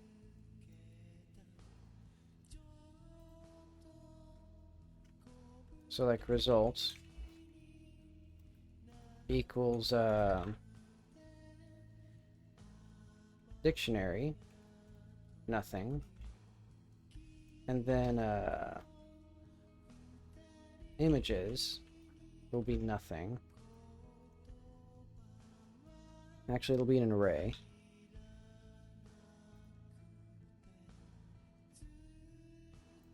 And then like return result here.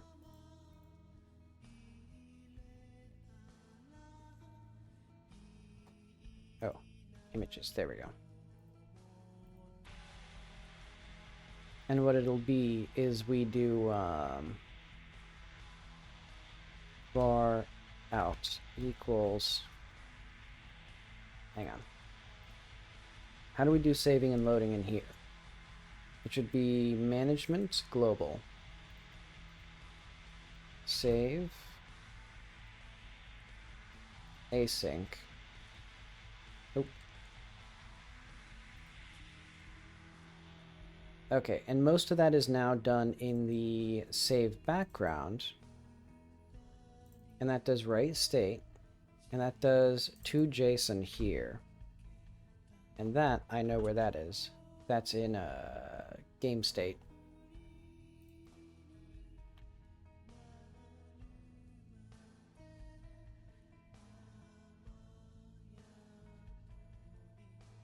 Because we need to, like, securely JSONify our things. So in fact, I think I can just kind of get this encode and decode, and I can just remove the things that are irrelevant.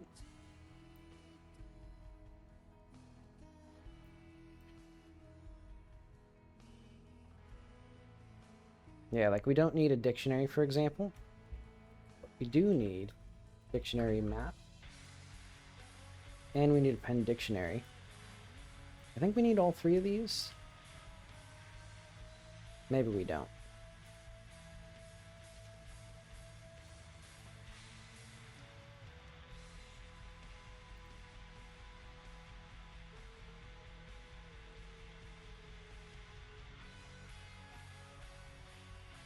But okay. So yeah, we don't need a coat map.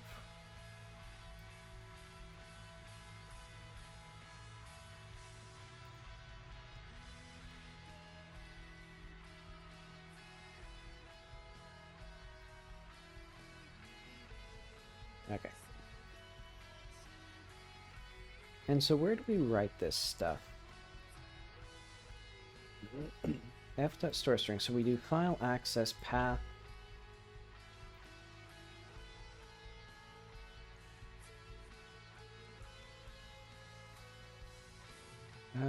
So var path equals directory plus info.json. Let's say that.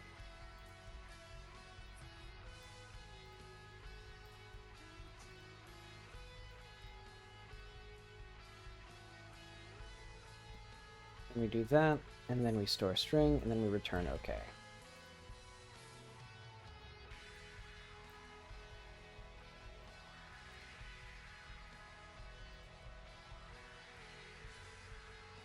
Oh wait, this should be not here. Yeah.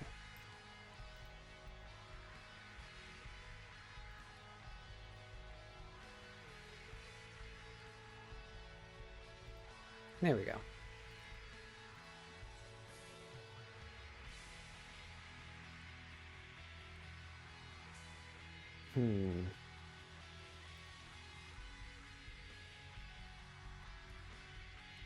So yeah, for now, we'll need to be able to print these. So let's just print size or something like that.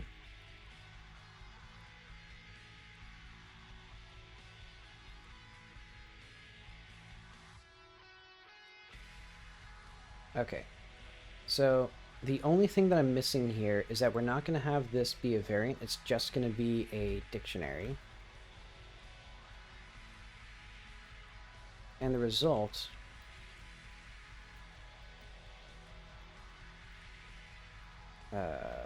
images, dictionary.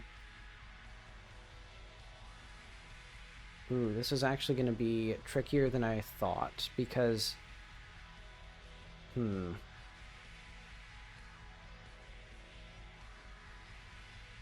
you know what?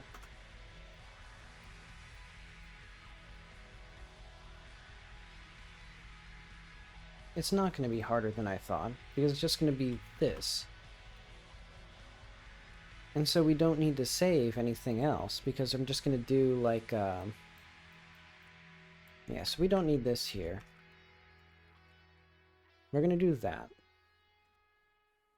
And then for each thing in photos, so this is not going to be here. This is going to be exactly as it was. We just stringify the encoded variable. And then we do photos dot size. And what I'm going to do is I'm going to save or like do like var I equals file access dot open path.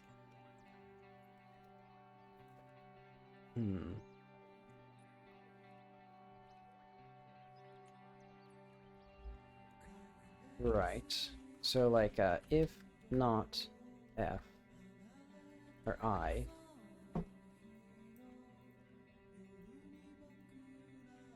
fail to save image D K Donkey Kong.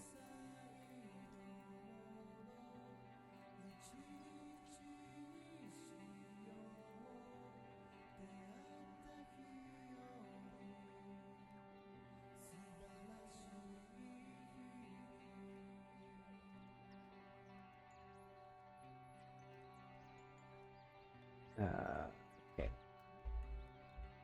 Actually, I just realized I don't think we even need this. We need this is going to be photo.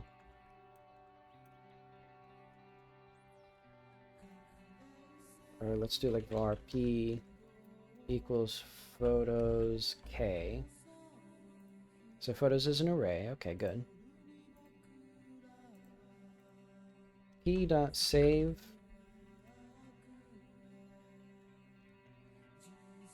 Isn't there like a save to PNG?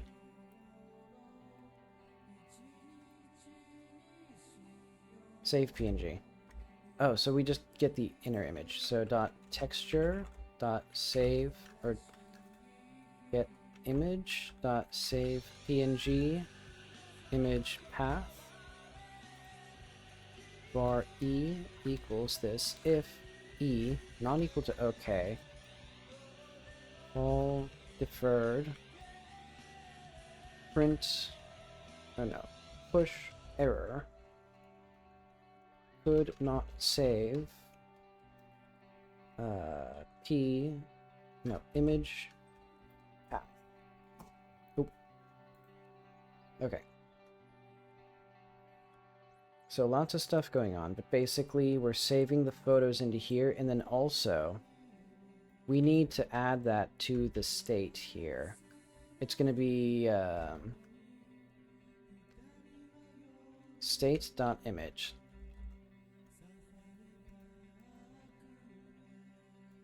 Let's do like state.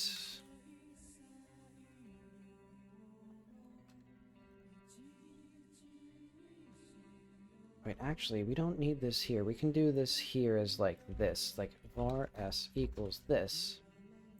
Then we encode it to JSON. And then s as dictionary.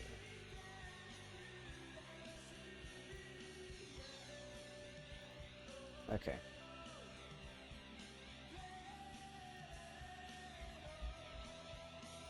So s images equals, or no, dot append.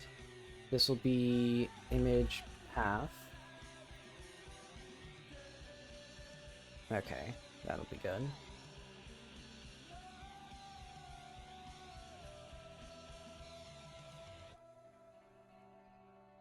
And then we save all of this to info.json. And then call failed to there. So I think now, if we take some photos and we save, it should save the info. Oh. Load game. And that should currently ignore everything.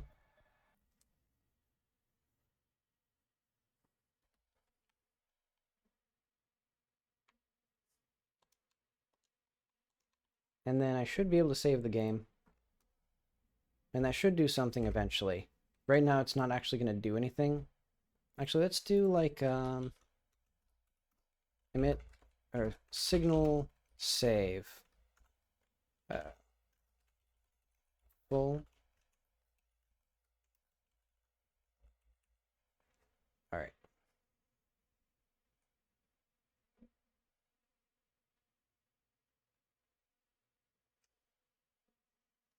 Oh, I just realized we need this save background to actually be, I think this save background. So like function save background directory string. So like if e equals save background directory, hang on, YouTube has stopped working.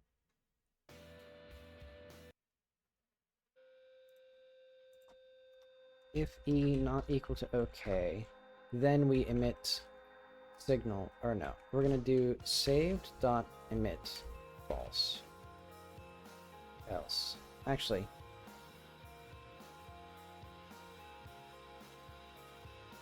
there we go.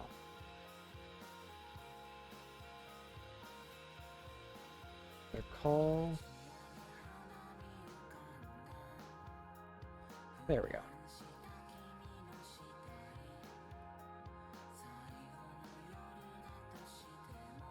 And what I want to do for that is the UI should check for this.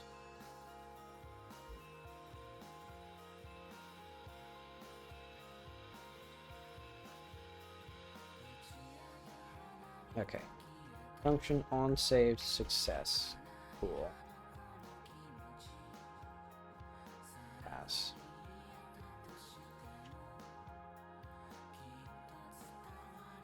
No, we need these to be like queen. There we go.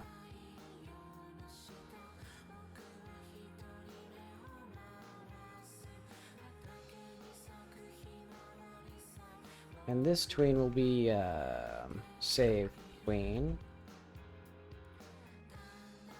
because we'll have a little label right here of like save.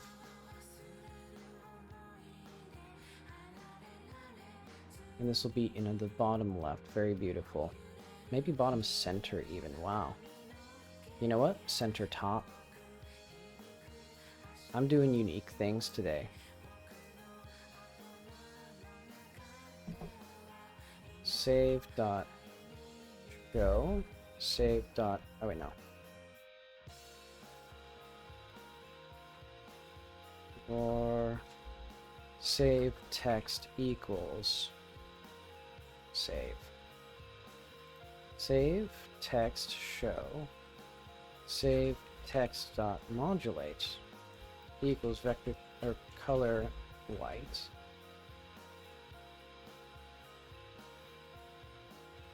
Save tween dot start, or if save tween, save tween kill, save tween equals create tween,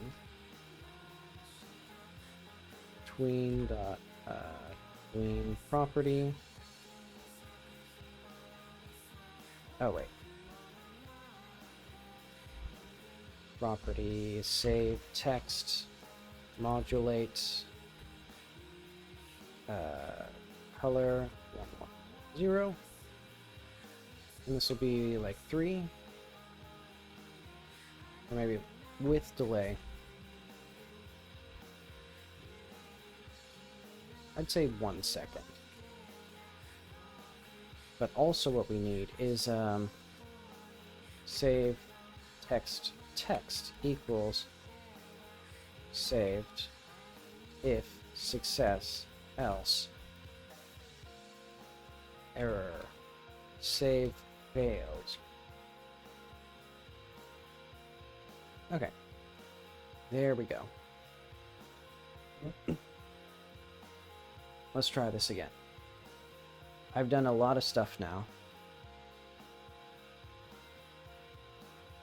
So we should get 3 photos. So if I save the game now, okay, it said it right up there. And so now what I need to do is I need to go to app data.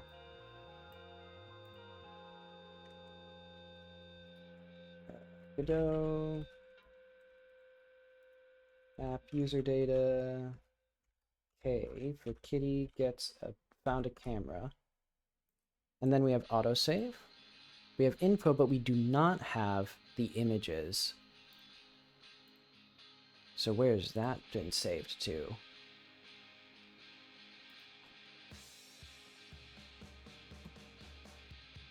Oh wait, do we actually, hang on. I just realized. When we go to saving, I think this might not be, oh wait, no, this is the wrong thing.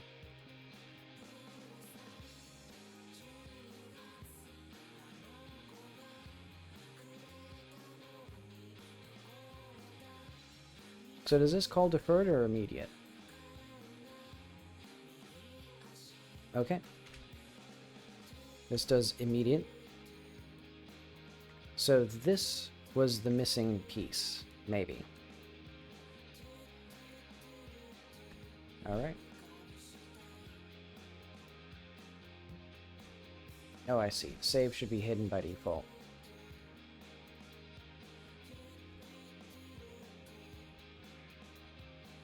But that's neither here nor there, because now, look at this. We have photographs. Look at this photograph. Every time I do, it makes me laugh. But okay. That's great. So now, what we'll need is to decode the images.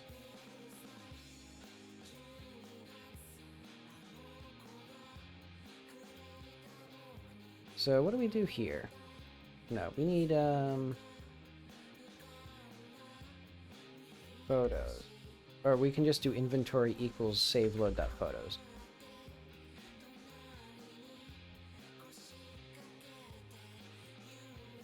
Admittedly, we don't even need our own inventory. So why do I have my own inventory? Because like I could just like save directly into like save load.photos.append image. Well, no, there's no instance where I'm not going to be saved. I was like, well, what if another NPC has their own photos? Like, that's insane. That's an insane idea. There's no way that anyone would do that. Or like, at least that would not be what I do here.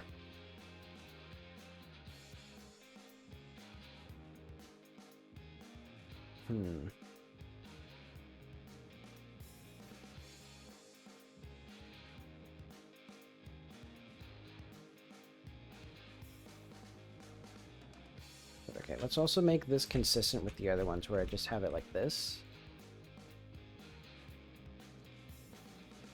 And so when we load the string, or when we load the game, we'll do like, if, so like, var load equals, or like, info path equals, directory plus this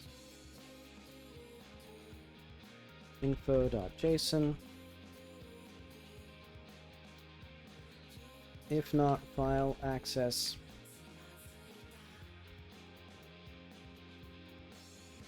info.json.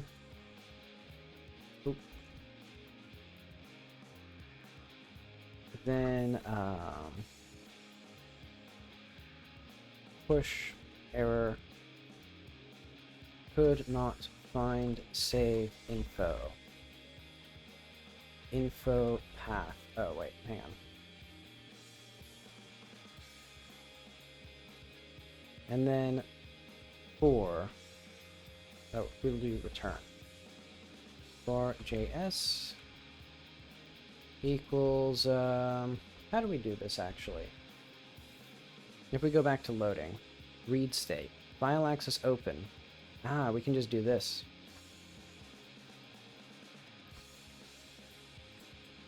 And this will be info path.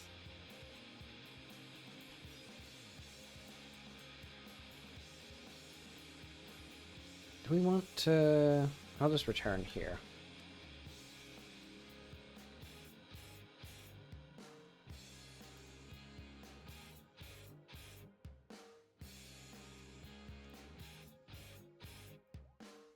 Yeah, because we can just do that. Oh, input path. And then we can return decode data. Or like var. Wait, actually, return here. So var inf, or like state equals, no, let's do like for I in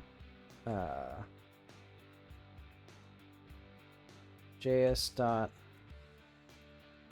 at images.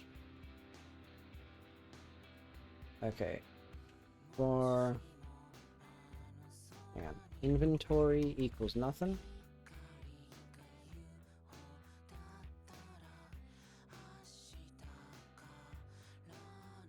How do we load a PNG?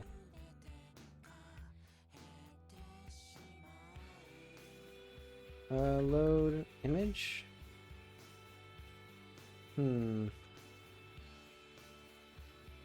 think we might be able to do resource loader.load.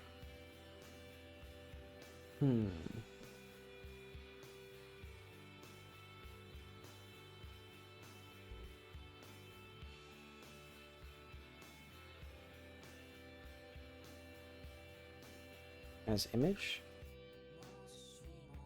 If not img, print debug, no, could not load image. Oh, wait. Photos. No. Yeah. Append image texture dot create from image img. Okay. And then what we do is we do state dot, I don't care. Decode var JS. Okay, and I think that should work now. So now when we start the game, and let's print here, game loaded.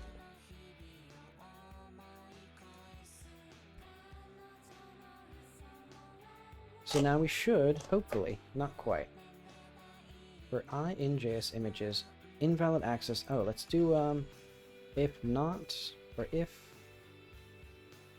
images in JS. Else, print debug. Or no, push warning. No images saved. Or no images in saved file. Is it corrupted?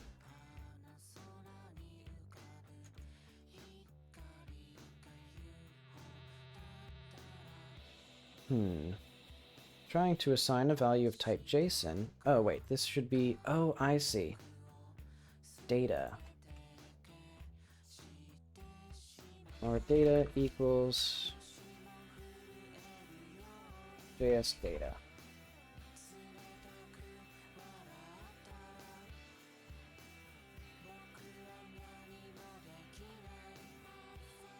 As a dictionary.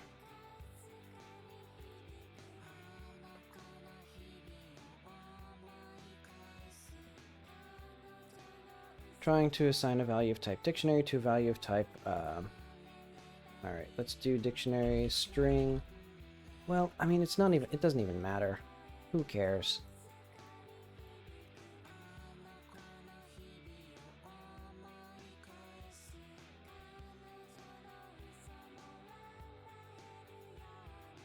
Okay, so if I go into my inventory, no images, which is strange. Why is that? It should have loaded them.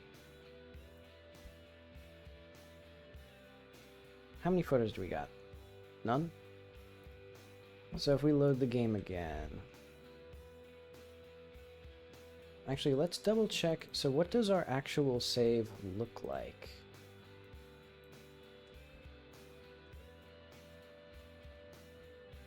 I mean, it looks good. Yeah, it's exactly what I want.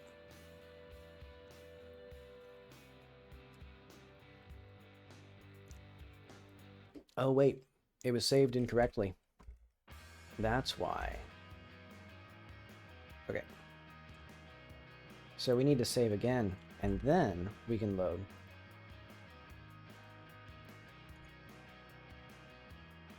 Yes, here we are. And then if I do this, that should be there. Did not work. Oh, I know why. No, I don't know why.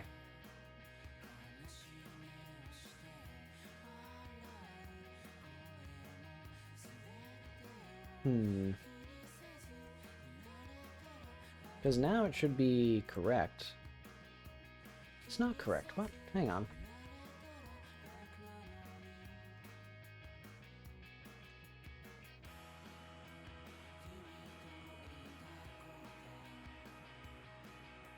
Because you can see here that it's it should be right.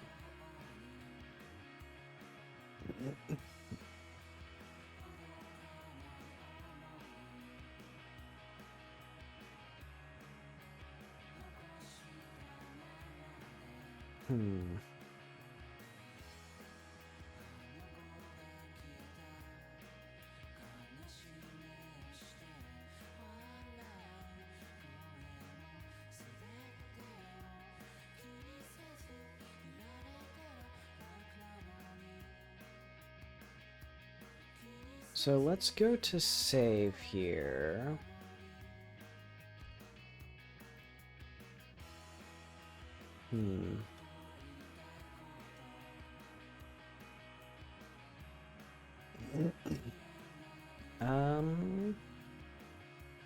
S should have, okay, interesting that it, is simply not, oh, it has at images and percent images, but why would it have that? Is it because it saved it before? I think it's because now it's a persistent thing.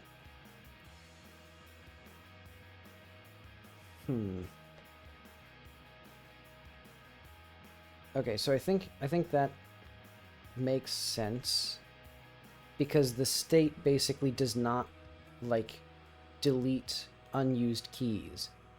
Okay, so it's because the photos did not get it. So why did it not get it? Because we should do this.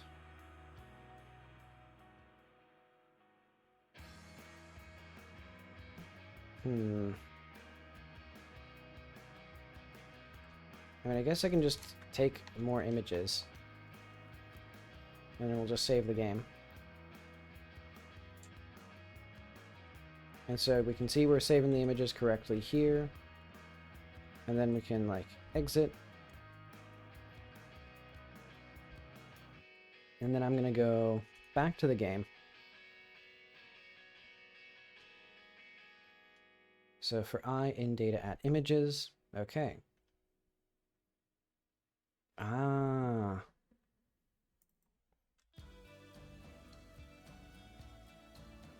Oh yeah, that should be an error.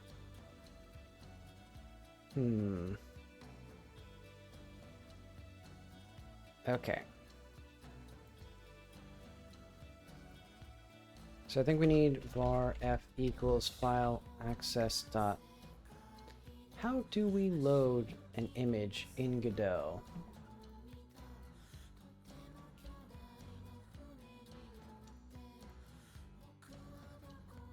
Because there's the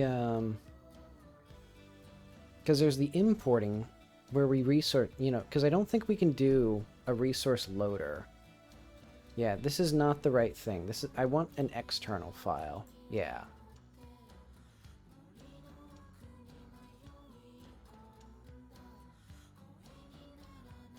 Image new, image.load. Okay, that makes sense.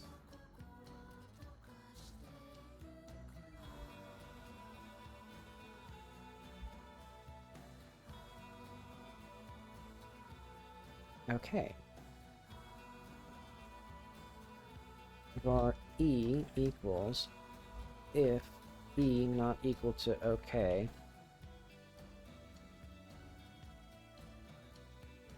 And then we don't need that.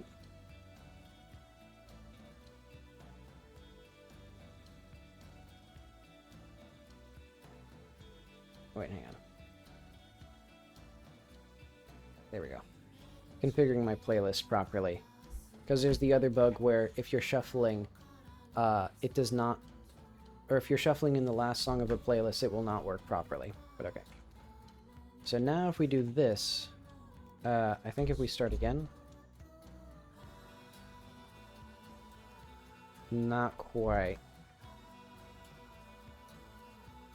Attempted to push data to a typed array that does not inherit from GD script. Oh, right, because we need a photo.new. Or photo... yeah. In fact, let's have a static function from image.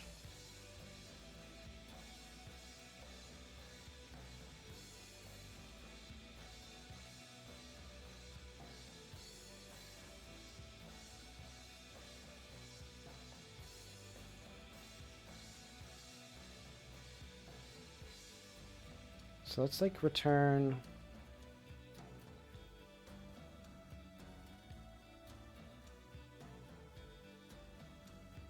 see, and then I'm thinking dot from image. There we go.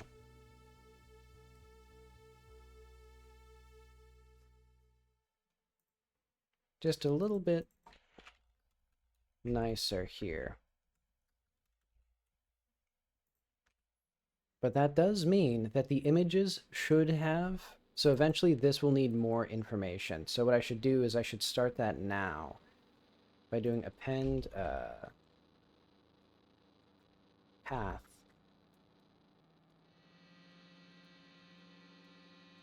There we go. So for I dictionary,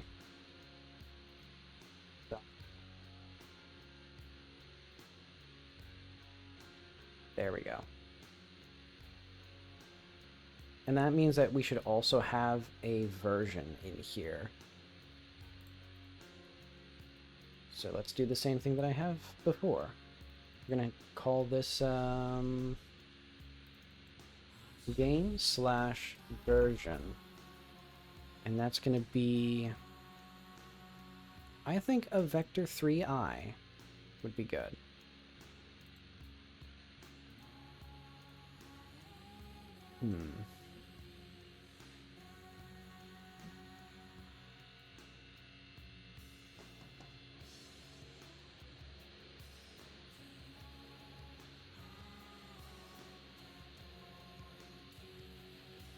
And actually, I'm realizing that means that we should have... oh wait, actually, I don't need to worry about that.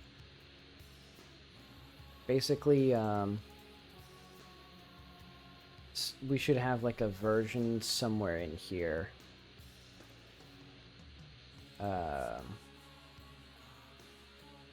S at version equals var v equals project settings dot get setting game version I. Okay, v.x, v.y, v.z.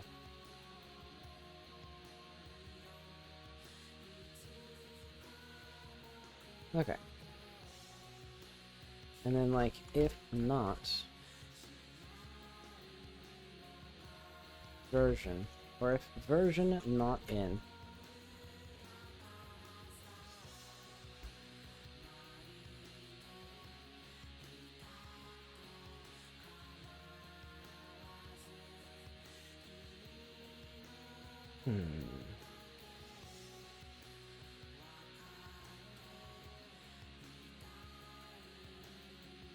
or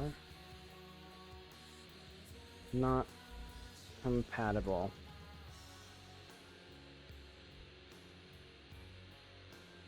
Data at version. Okay, so save compatible will be a function all the way down at the bottom, I think. Also, we don't need these, I don't think. Save compatible version vector3i. Cool. So if version dot, let's do var v equals project settings get setting game version.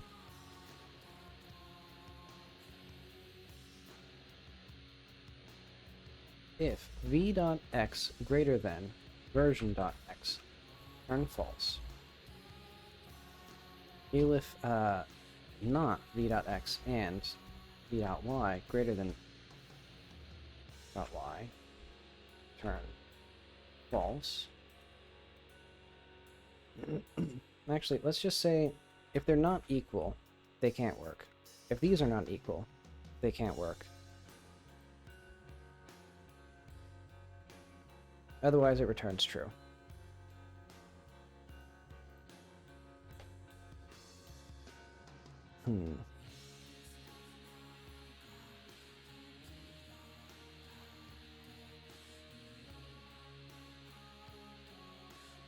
Okay. So it should have had an error here. Load game incompatible versions, so we'll save. We don't need this anymore. Saved right up there, very beautiful. Then we can load the game. It will not have any saves though, I just realized. Oh. Save compatible. So invalid function type. Invalid argument 1. Oh, right, because this is actually going to be an array. And we're going to do v array I 0, v array 1, v array 2.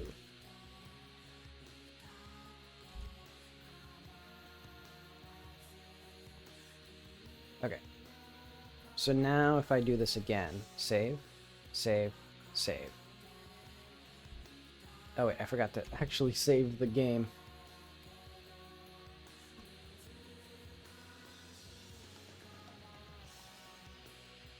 Okay. Save the game. Takes a little bit, actually, which makes sense because it is saving multiple PNGs.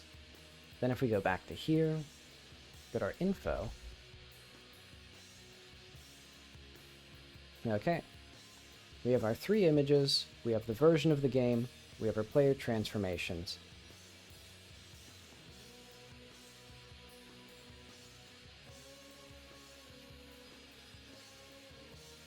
Okay.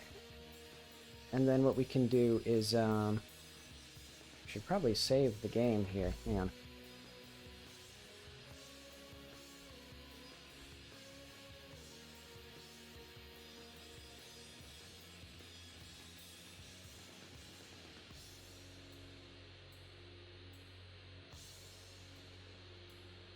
Huh?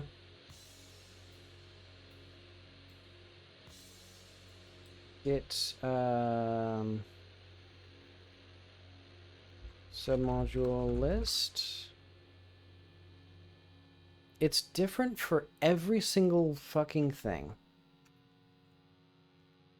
Like, how do we just list the submodules in a repository?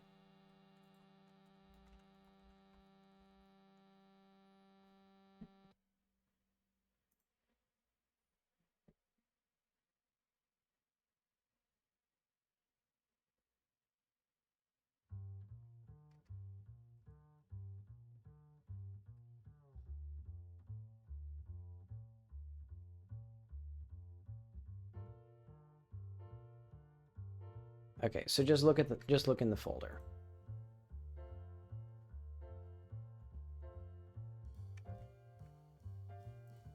All right, 1633 project. Git modules. So there's add-ons, GD debug tools. There's material, sky shaders. Oh wait, no, it's the .git modules folder. This one. Okay, path equals that. That equals that. So why is it like, what is the... Okay, what is the actual error that I'm seeing here? You've added another Git repository inside your current repository. Clones from outer repositories will not contain the contents of the embedded repository. I don't... That's simply not true. Add-on / sky shaders. Didn't I do... Oh, I see what it is. It's because, this should be that. Yeah, okay, that's why it is.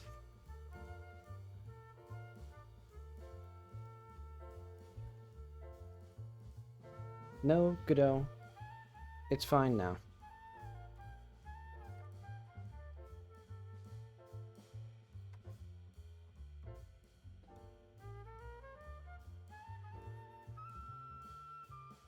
Porcelain equals 2, failed in add-ons.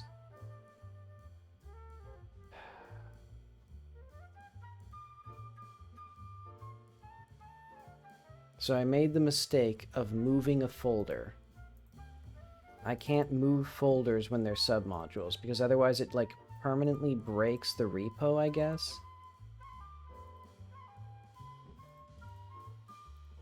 Okay, what is this? This is not this. It is... module / add-ons.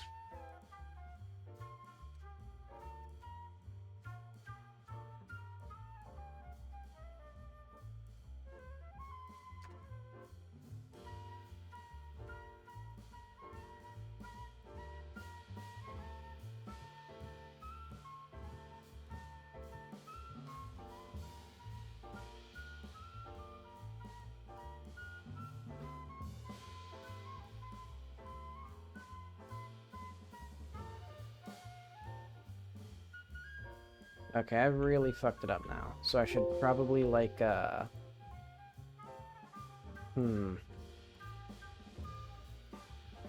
You know what? I know a good idea.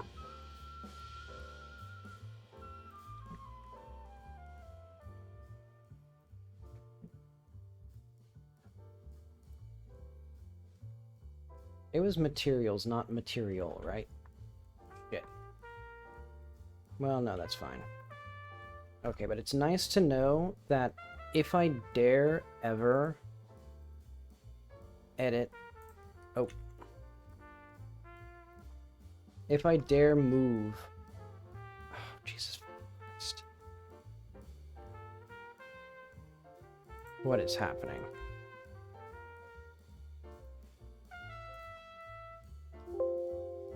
No, I disagree, Godot. Or I disagree, whatever it's drawing this. There we go. Sublime text was the problem. Okay. So how do we move a submodule in Git? I thought this was like a thing that worked.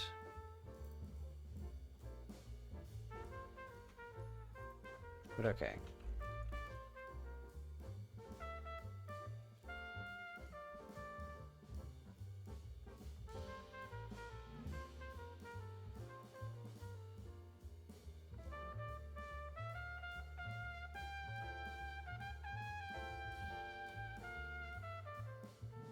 Okay.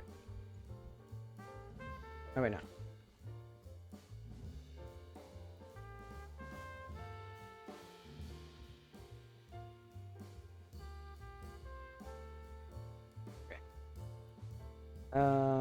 Stuff works pretty well. Oh wait, no, it doesn't work pretty well, because right now I need to go back into here Oh wait, did I literally ever... I didn't even check if the game could actually, like, load the files. I never actually saw that working. Did I? I don't think I did. So, like, if we start up the game, it should have 3 images. Okay, good. So it does work.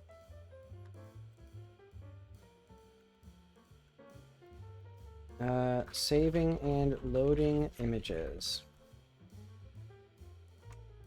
Alright, so this... Oh, it somehow got the thing working. Okay. But yeah, now the real question, how do we move a submodule? Git move just works for submodules? Okay. So that means that the problem is both Godot and Git need to use their own special little move function or else everything breaks. So let's just test if I can do like git move material sky shaders into add-ons. And then let's see what happens to Godot. Oh, it just works. Oh, that's... I guess that must be the point of the UID functions, because now it's like, you know, it goes like, oh, what are these files? Oh, it's the same files as before, so the game will just work. Okay, that's good to know. Good job, Godot. I was wondering why, like, the UIDs existed when I saw, like, anytime I renamed a file, there was some weirdness, but okay. That explains that. And that means that I can now delete this folder.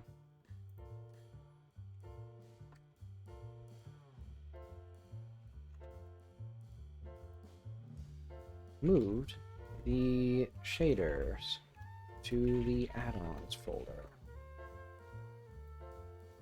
Oh wait, we don't even have a Git, like, remote repo yet. Well, I mean, I guess this one. I'll just make a new repo.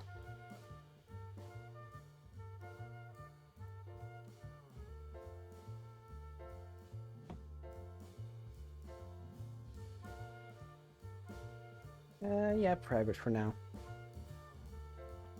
Oh wait, no, this one.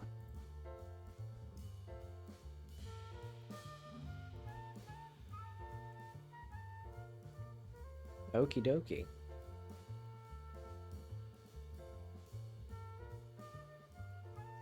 Okay, so now the question though. So now we can save the images, which is really valuable for us.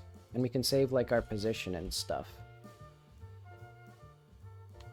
And so the real question will become, I don't know what it'll become.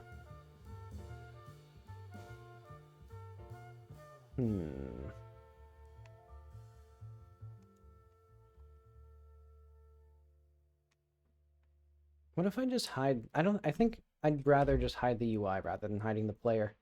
I'll figure out some other way of, like, doing that. Hi, welcome back. I'm making a short game about taking a photo.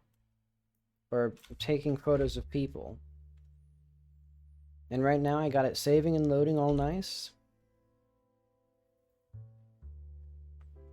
Why did it not start?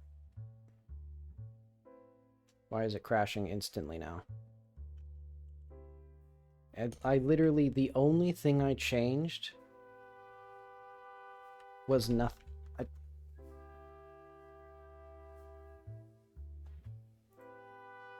What does it mean? There's no errors.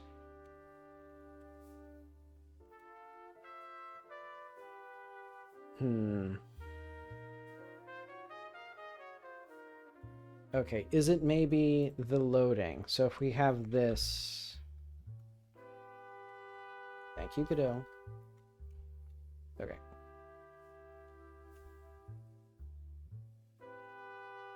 Yeah, I'm just going to restart the project.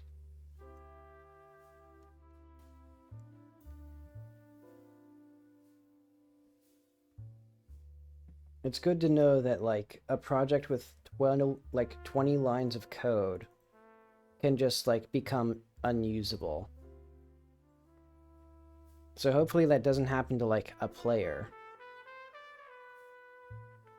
Okay, this seems to be the issue. I thought this worked, but I was being a fool.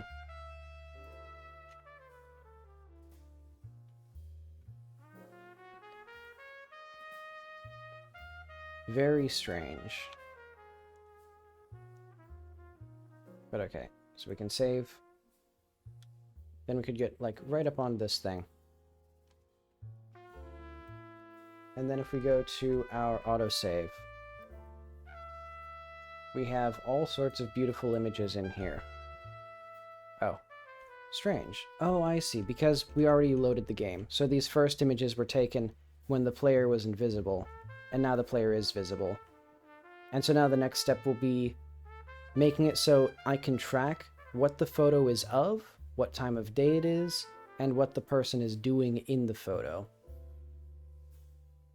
Because it's going to be sort of an adventure game style thing, where instead of using any, like, items, you just take photos of people and use those photos in context.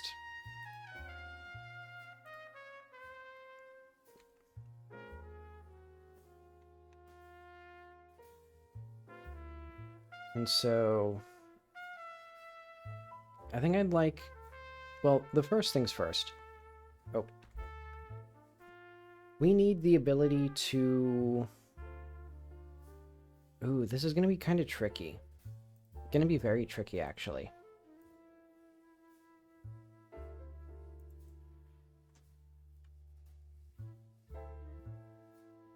I think what I have to do is just make it so that there has to be a direct line of sight to the character at some point. So, like, let's say this is our character. There will be, like, a, let's add a wall here. So I'll have a very crude system. How did my wall generator turn out? It turned out pretty well.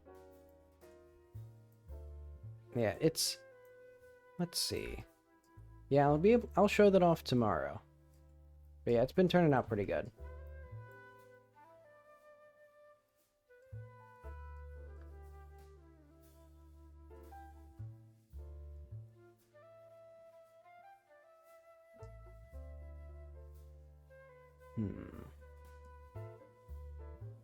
How do we tell if something is inside the camera view?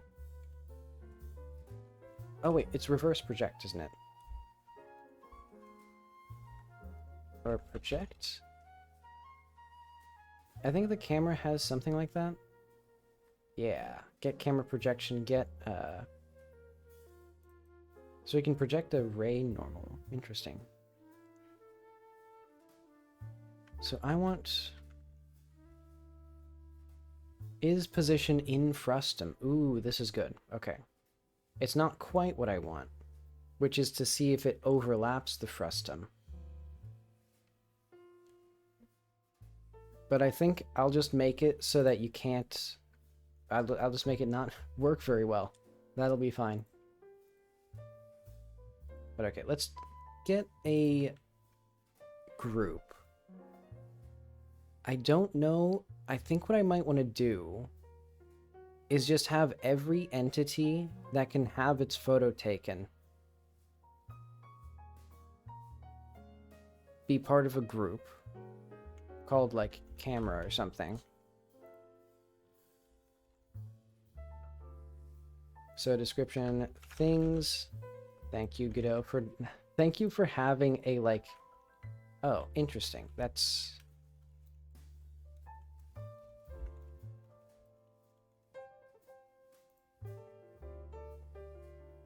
Actually, let's edit this. Oh,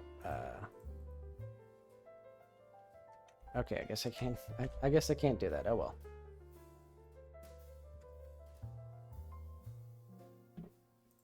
Okay, so what I'm going to do is let's have this thing have an ID.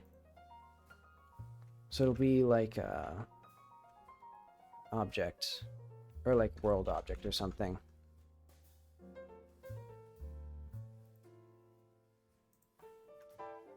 Extends node. So function, or like export for ID string.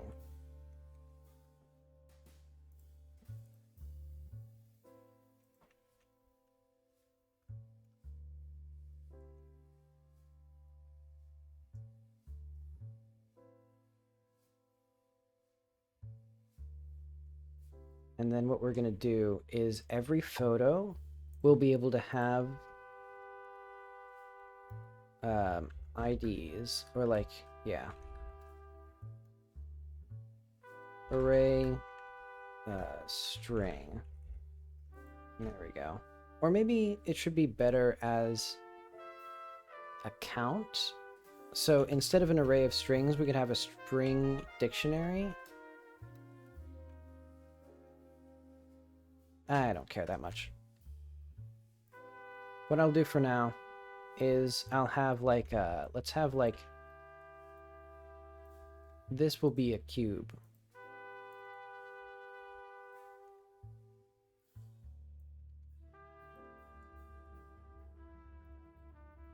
And then when we take a photo, for C in get tree.get nodes in group camera, if C dot, let's do camera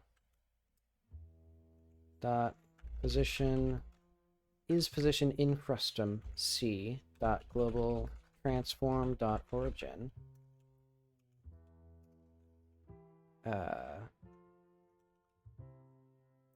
Actually, what we need is we need this. And then for now, what I'm going to do is image dot IDs dot push back. I guess we can just append C dot ID.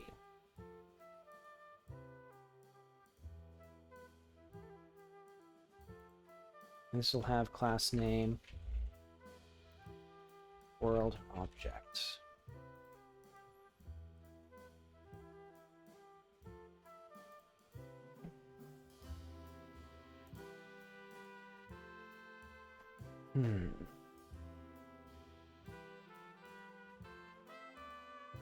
Let's do another thing then. Let's do like the player. So collision on the player would be, I think, layer 2 mask 1. And then like var f equals camera.global transform.origin.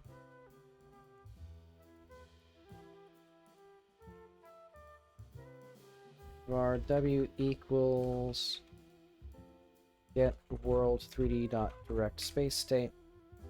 Var q equals ray cast query or intersect physics ray query parameters 3d new. Q dot layers or mask equals 1. Okay. So now what I can do is q dot from equals this. Q dot 2 equals c dot global transform dot origin.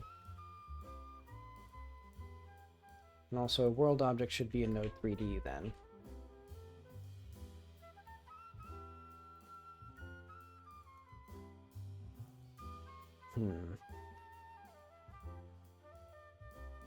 And then if w or var r equals w dot intersect ray query if r and r dot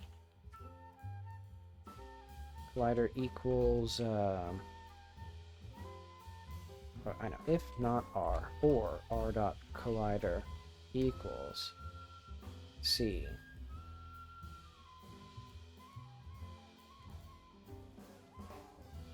or r dot collider dot id equals c. There we go. Okay, so what does intersect ray actually give us? Okay, this should be correct then. Oh wait, actually, ooh. Oh wait, no, this should be fine actually, because we cast from the camera's position to the object, and then if there's anything in between it that is not the object, we do not add it. So if there's no result or the collider is the object, or it has the ID of the object, we then append it. Oh wait, no, or ID in collider and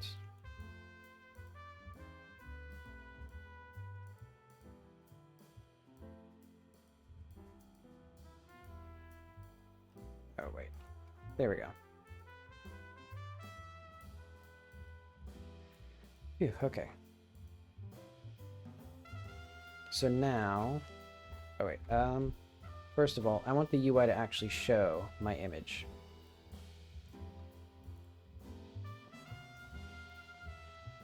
So let's have another VBox. Stuff.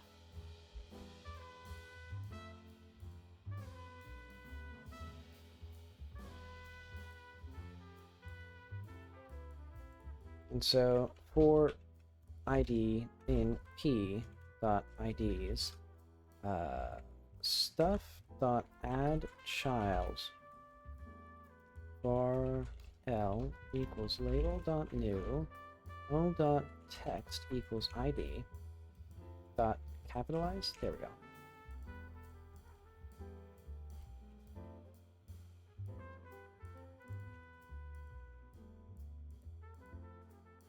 Okay, so now if I say did this, I could then go to the inventory, and it does not show my, oh, it does show.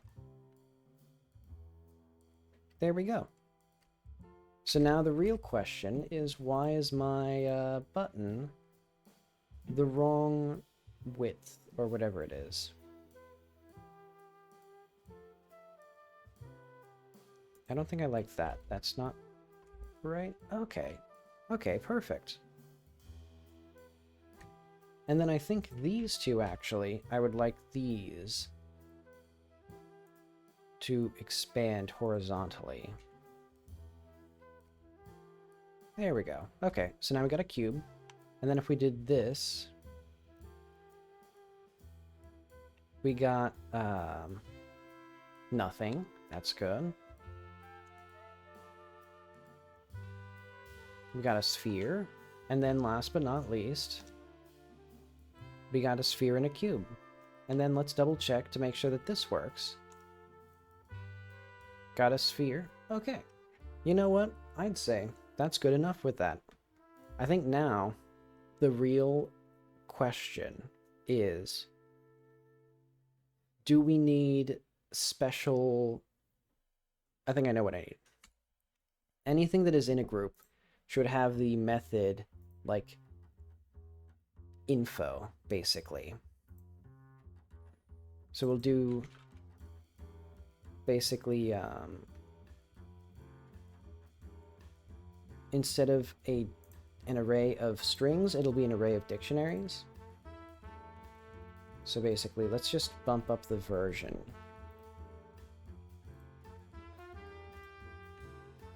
Oh, wait. Now this one is not compatible, so we need this. And, that.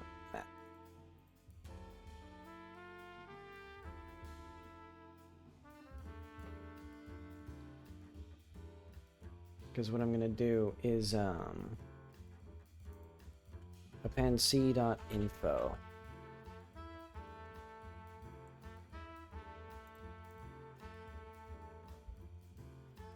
Return ID.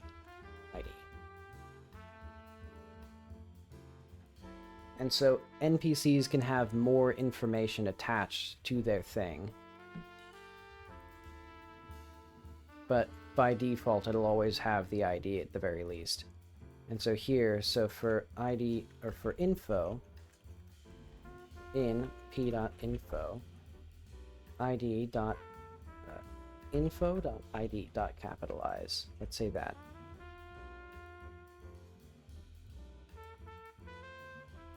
And maybe it should have like a name instead. That could be good, but I'll ignore that for now. Because what I'll do instead is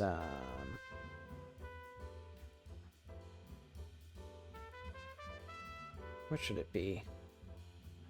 I'm trying to think of, what do I need to save? Oh yeah, the photograph.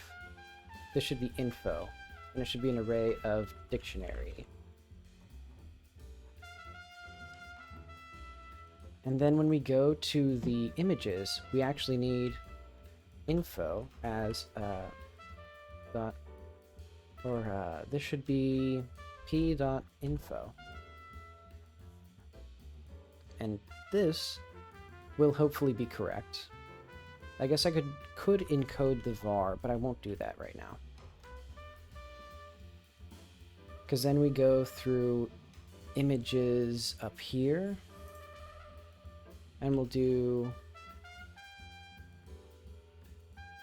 photo.from image with info.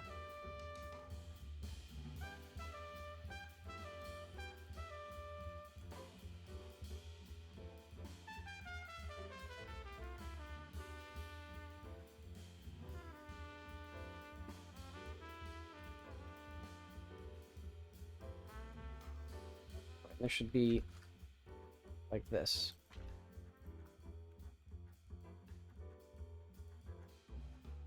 Oh wait, no.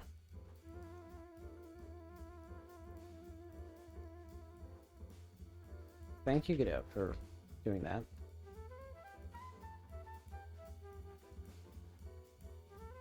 Okay, there we go. And then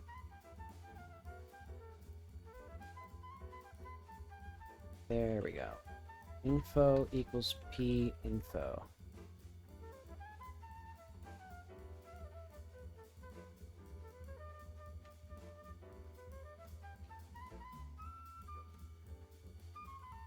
Okay, there we go. And then when the player takes a photo, info here, and actually I'm just gonna do, well, yeah, var I equals, or info equals,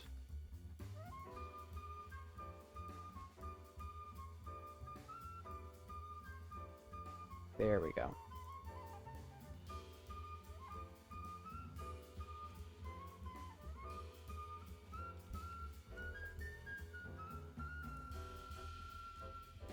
So now, if we go back to my inventory, oh yeah, no images because I changed the format.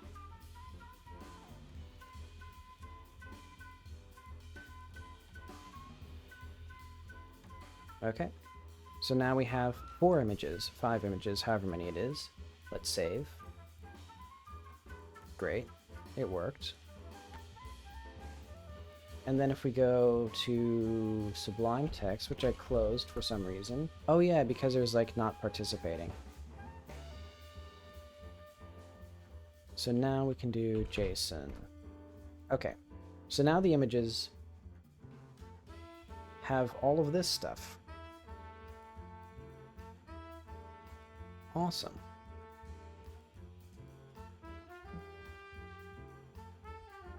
And then if we come back into here, it should hopefully still work. Not quite. Invalid type from image in base GD script. 2. Array does not have the same type as expected type.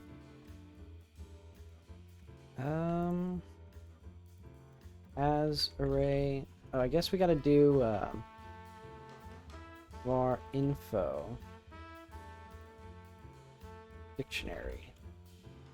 Append dictionary info i.info. Typed dictionaries are kind of like clunky.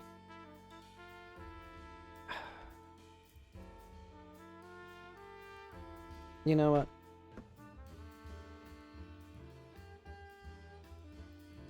In fact, what if we just have like... I don't care. Okay.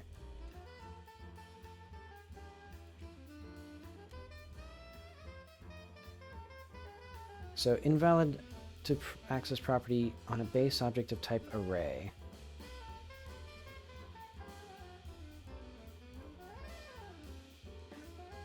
Okay, what am I doing here? Oh, right, it's just append array. So this is like not correct. Oh, wait, that explains why that didn't work.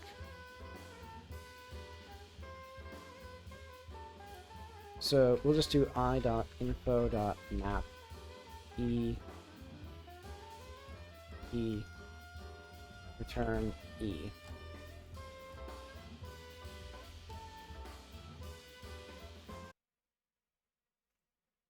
Why is Godot dead? Or YouTube dead? Okay. So what's the actual error here? E is declared below an apparent block.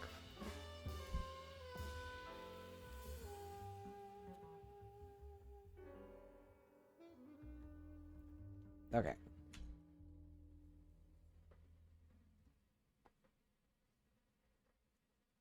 Trying to assign an array of type array to a value of type... Jesus fucking Christ. Okay. So what I gotta do is for I, or for info in, or for element in i.info, info.append elem.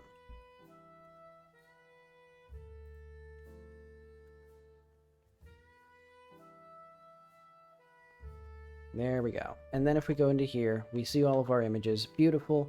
Shows all of the information that we have about the images. So then we can see, like, you know, take an image of a type of a thing. And so now, the question is... I guess the next step would be to actually, like, have challenges that are solved with this thing. So that'd be, I guess saving stuff. How do we do that? I think dialogue. I think we need the dialogue now.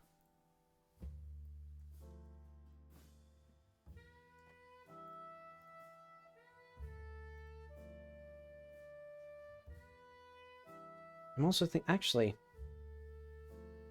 how exactly do I want this dialogue to work?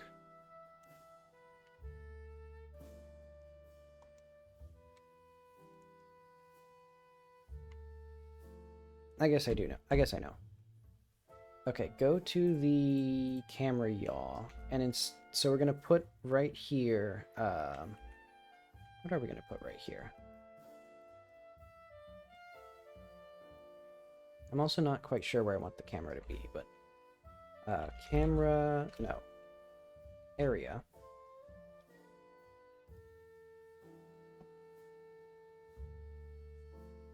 Actually, do I want? Yeah, you know what? I do want this.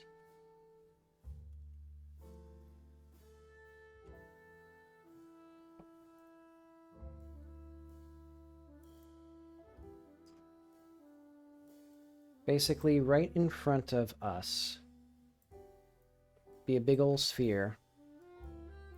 And so it'll have basically the same logic as I have in At the Ends of Eras. So this will be like interaction. And because this game is going to be crusty as hell, it's going to deliberately like not have any like fancy stuff.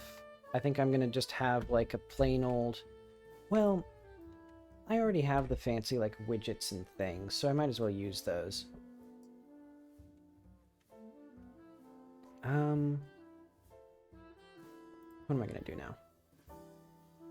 Let's get the interaction. So if we do here... So when we process... So we have move, look, interact. Or like find goals.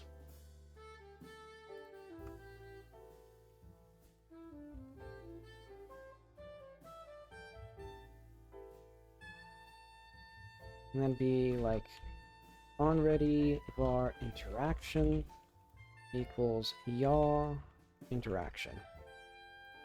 And this thing.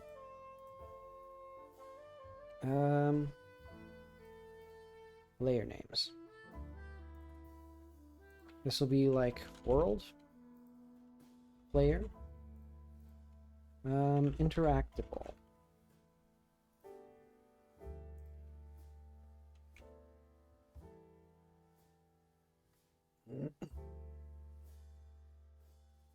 So we'll have like a onReady var best interactable. Oh no, just var best interactable. Let's go to the player.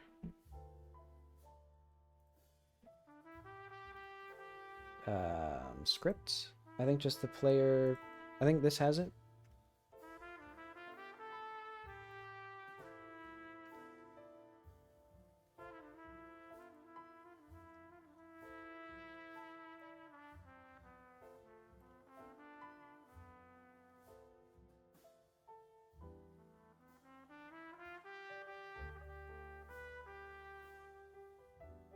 You know, let's call this area interact.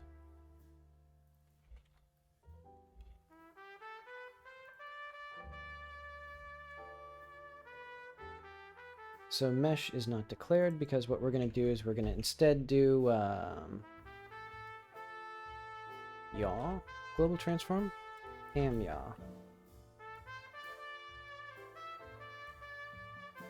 What is our distance weight?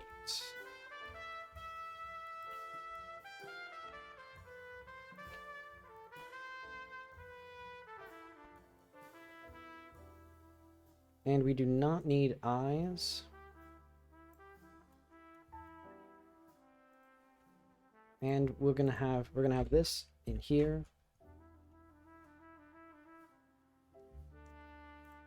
And that'll be function show prompt I node.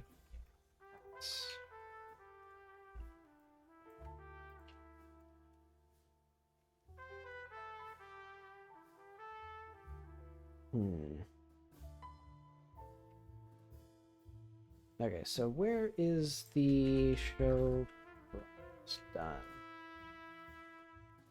So if item show act prompt, else hide act prompt. Oh, well, I mean we can just do that in here. So okay, UI, no, not there. This will be player UI interaction. What am I gonna do actually?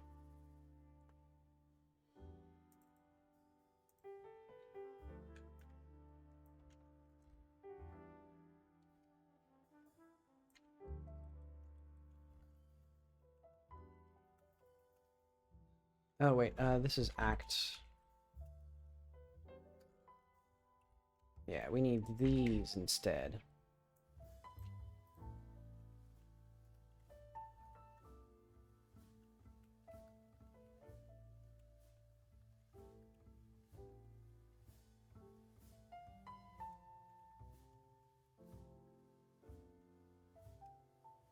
Okay. And that means that we need to go back to the player and get this act prompt. And this one, I don't think I'm going to bother making it like a like common library, because I'll probably just have to like hijack it between multiple things. So like if we go to UI, is it components? I think it might be diegetic. Yeah, because we got our Wisp. We got our, I think it is Wisp.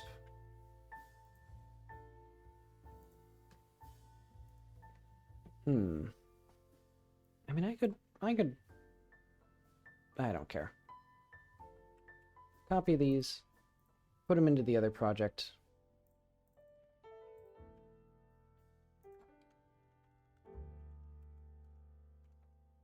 Let's just call it like Wisp.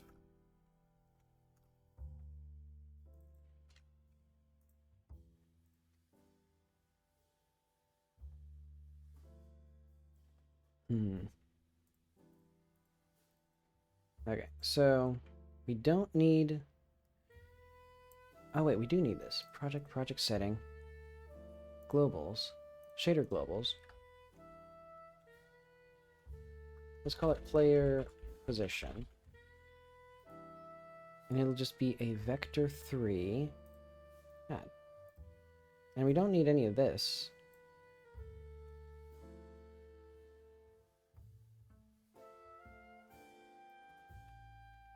Oh yeah, because the Wisps originally had their position as like that. Okay, so that's also something that I can just fix in the actual game.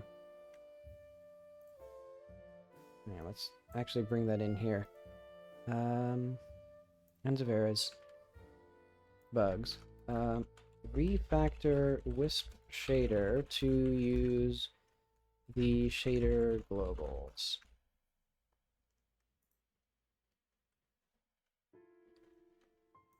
So yeah, what we'll do here is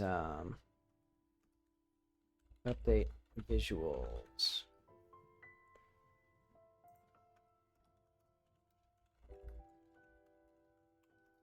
Render server dot global shader parameter set player position global transform origin. I guess we can just do global position.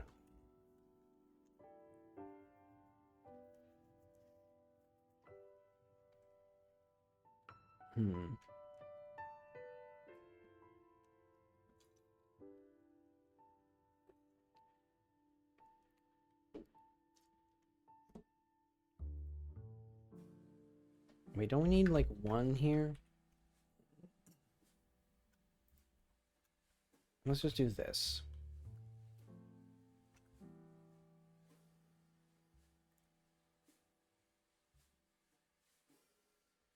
Okay, and we don't need this here. We can do this up here.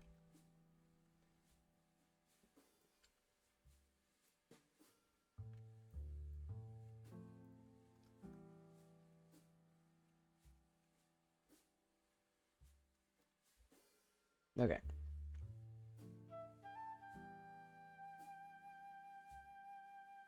So yeah, now the thing that I'm gonna need is in here. Let's get a wisp called act prompt. No, how do we? No, I see. I see. That's not the same thing as the actual prompt. I think that's gonna be in. Let's look for the scene. Oh wait, no, there is no scene for it because the player has like a global UI. Hang on. Let's go back to the player.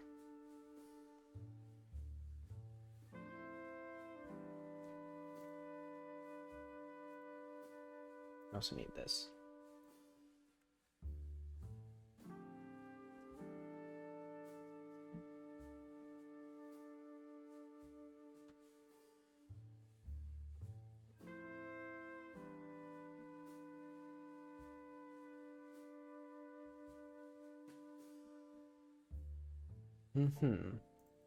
Yeah, because I need to go to the player and I need to see what this act prompt is. Because it should be... Actually, where is it? Act prompt. So it's called interact prompt here. Thank you, Godot, for not showing me it. I think it must be in gaming.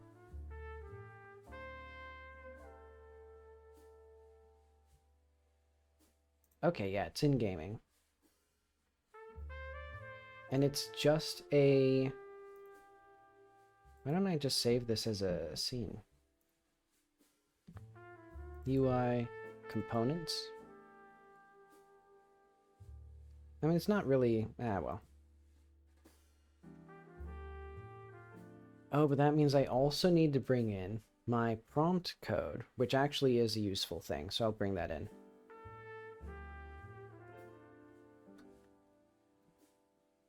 Okay. Let's figure out where my prompts are going to be. UI, prompts, button prompt. Yeah,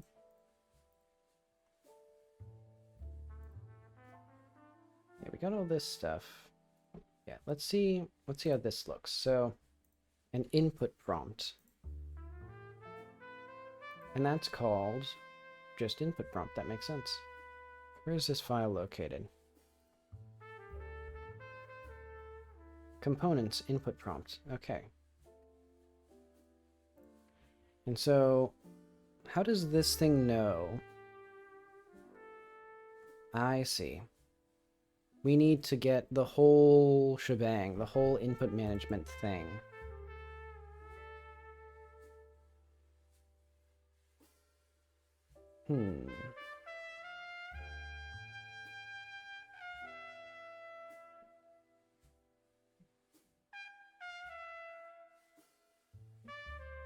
I guess I'm fine with that. Okay, let's get a bunch of stuff in here. So we're gonna make a new. How do we init a submodule? We don't need this anymore. cd add-ons, make directory input manager. So this will be git sub module init dot.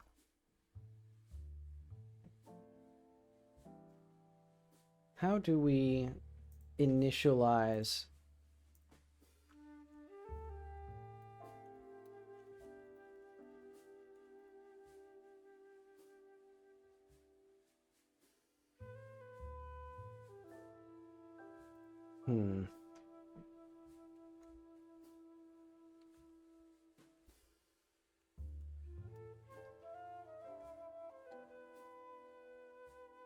Okay, so now I don't know what I just did there.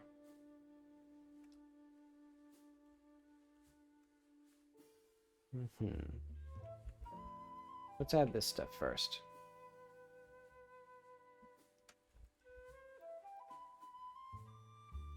What am I starting on?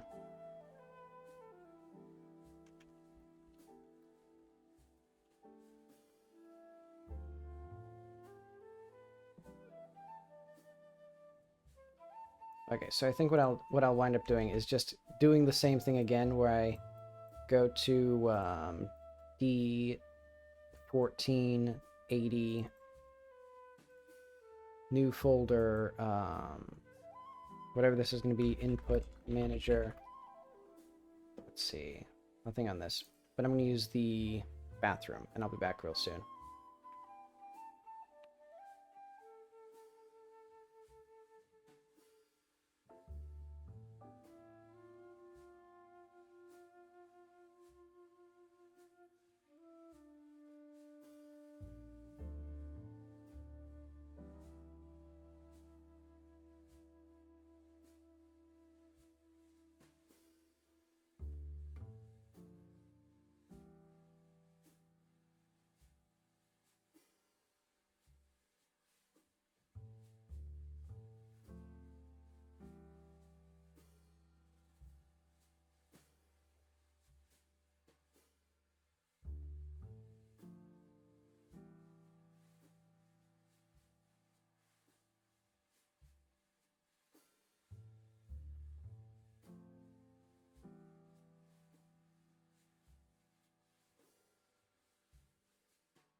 Okay, I'm back.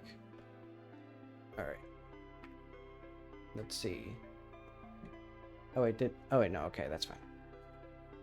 For some reason, I thought the recording stopped. But okay, so I was getting the input manager stuff into here. So I did actually need this open. Because I made 3 folders. So yeah, because I was going to do 1480. And then input manager. And then we go to the player. So we're going to do new folder prompts.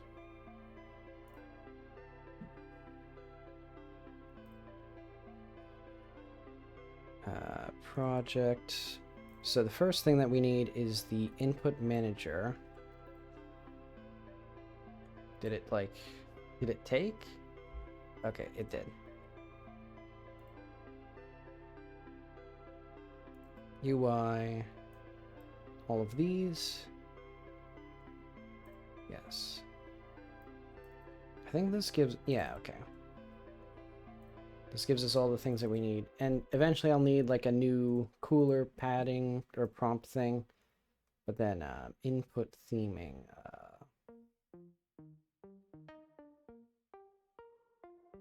What was it? Input prompt? And that was in components? Yeah, input prompt.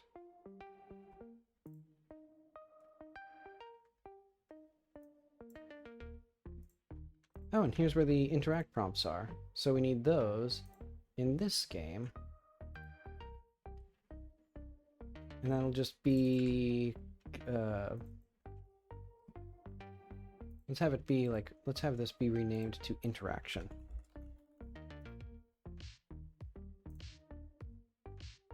And that might work. Oh, wait. I don't think we need to be in here anymore.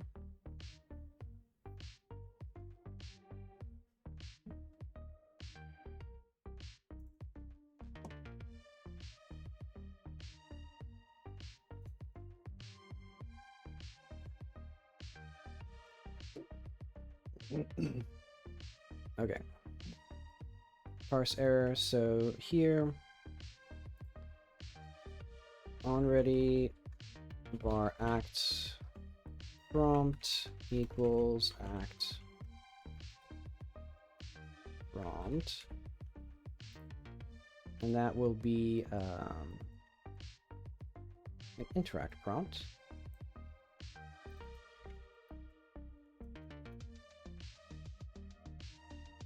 And then here, the real trick will be the fact that we now need to create our like 5th Git repository.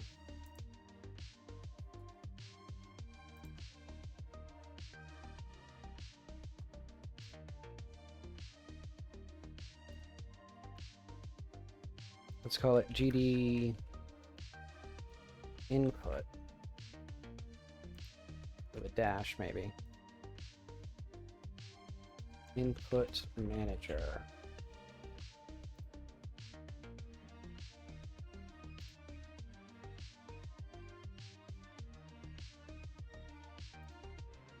Okay. CD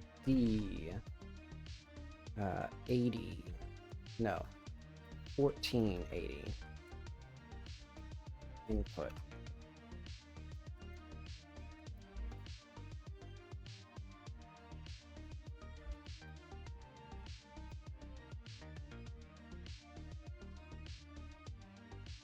Okie dokie. Initial. Oop. Okay, git promote at origin.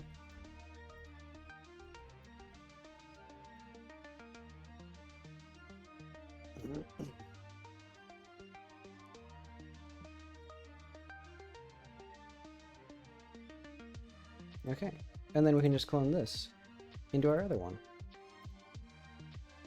CD add-ons. Oh no, git submodule add There we go.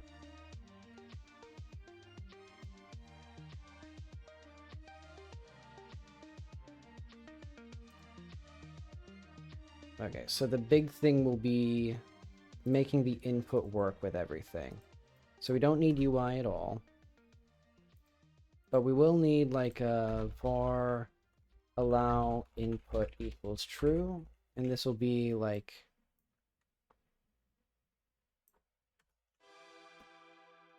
allow input.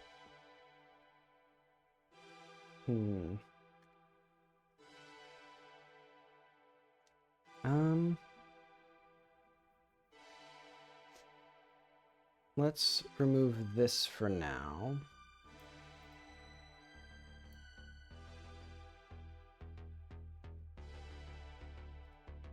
Or let's just do this.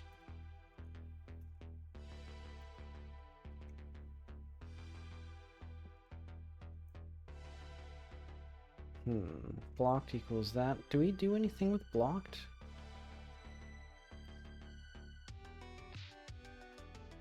And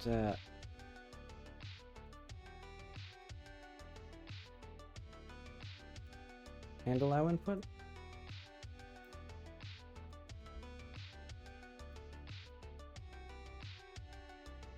Why is this at the end, actually? Because we can just do if not allow input, return false. Oh, wait. It does something very specific with the queue, though. Do I want that? I don't think I do. Nope.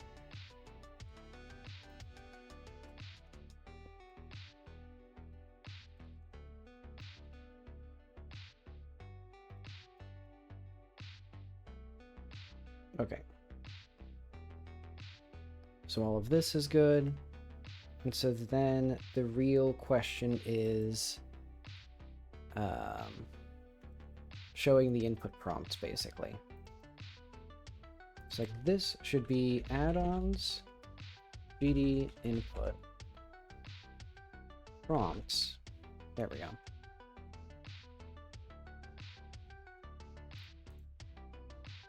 Do I need this input management to be global? I think I can just do a class. Oh wait, no, but then it's not going to be... It's not going to have any of this. Okay, so we do need autoload. Add-ons, input manager.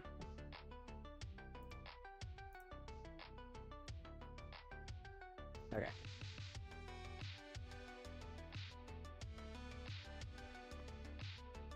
And so that means that I don't need this.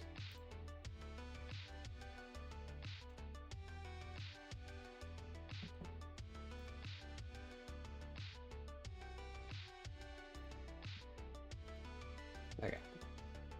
We now go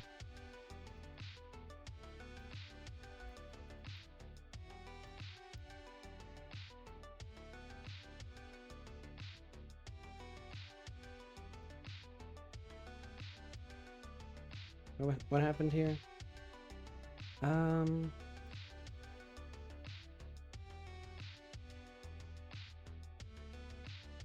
Does any of this matter? I don't think the dot imports matter at all for this thing. Ah well.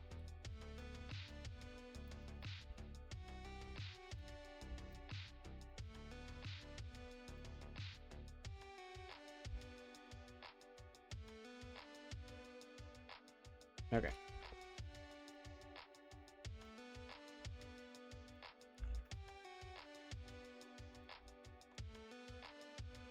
So now the big question is, so let's add a wisp to this. Oh wait, no, what we need is actually a collision shape. No, wait, no. Animatable body.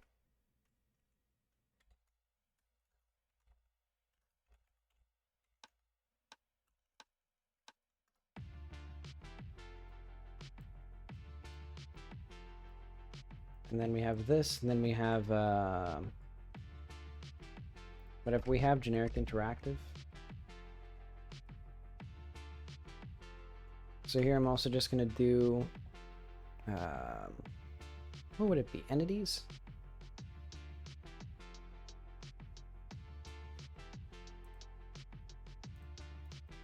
I think generic interactive is somewhere in here.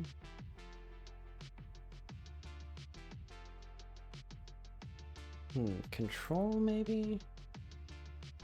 There we go. I'm just going to copy all of this and I'm just going to make a new script.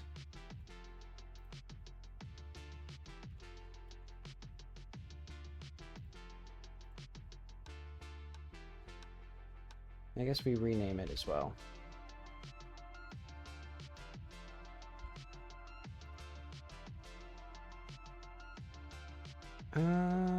Great. We don't need those. Why does it even have fonts as, how did it even get fonts as dependencies? Oh well. So if has node wisp, get node wisp. Oh, and then we need a box shape.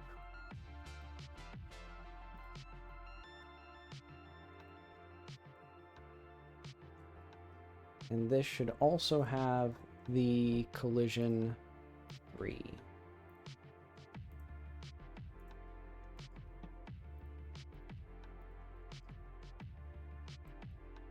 Okay.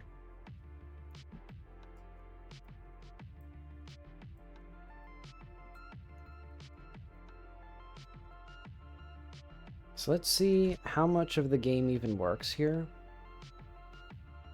Oh, right. I think we need several things. We need to fix a lot of dependencies. So this is going to be UI interaction wisp.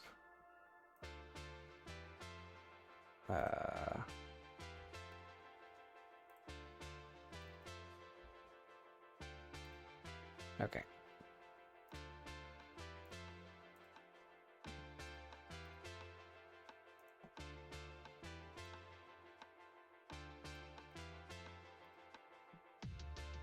Let's do like a white for now. And eventually this is not going to be the same thing as it was. But I'll ignore that. Does this thing even work? I don't think this thing's going to work.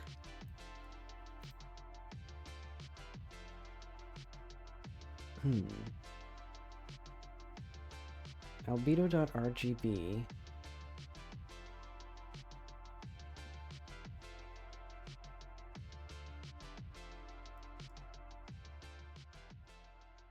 Radius.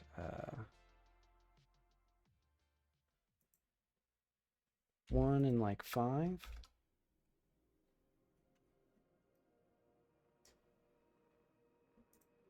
Point 1. Okay, there we go.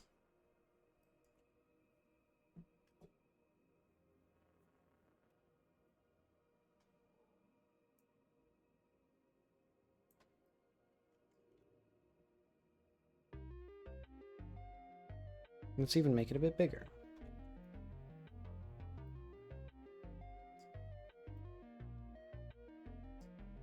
Okay, so that's a thing. So now that works. Interact prompt. So we will fix the actually, we'll just, yeah, the only things we'll be able to fix are these. So input prompt. And then input prompt. Okay. And that'll be, I think that'll be all that we need here. We can just save it, ignore everything else. Like no theme. And so now it may allegedly work how I want it to.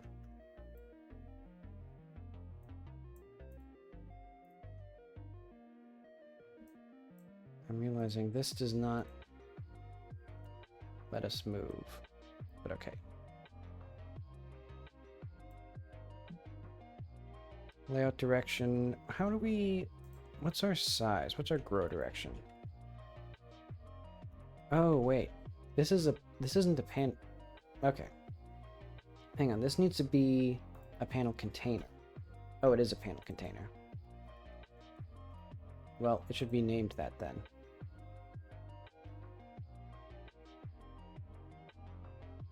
Wait.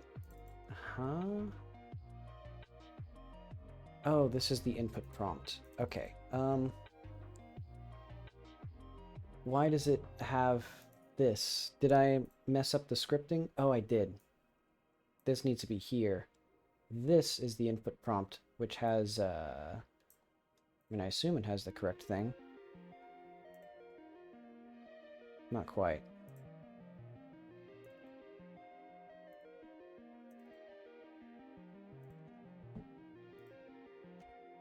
There we go.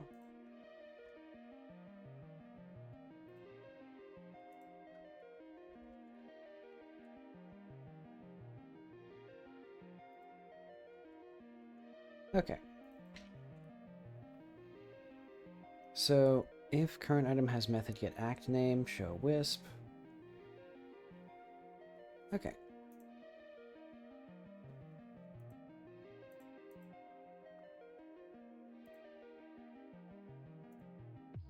So now the main thing is...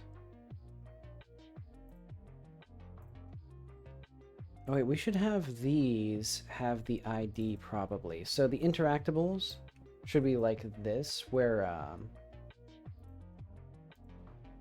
so these should extend like world object.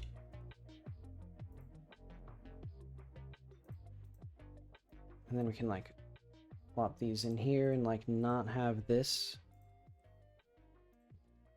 And we're also not going to use friendly ID. We're just going to have the main ID.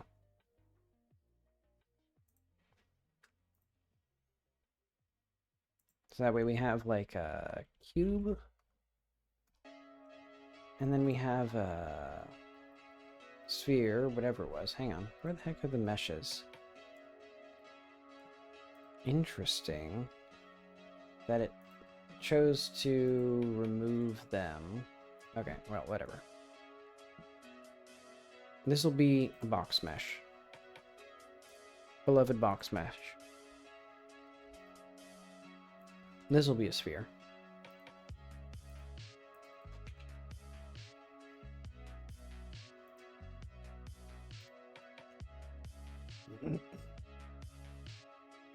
And that should mean hopefully these still work.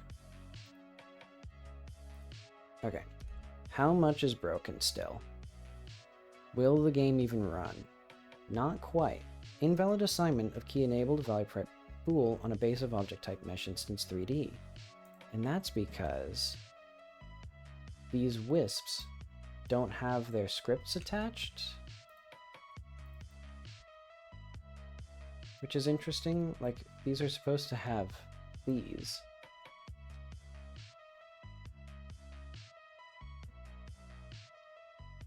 Okay. A little better. Hang on, let's just delete these, because I think they were busted.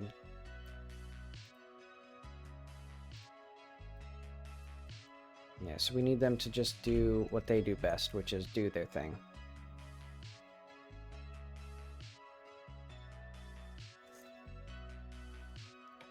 And I don't think we don't need any of this anymore. In fact, yeah. We don't need this, we don't need this. We don't need default material or any of this. Oh wait, we don't even have...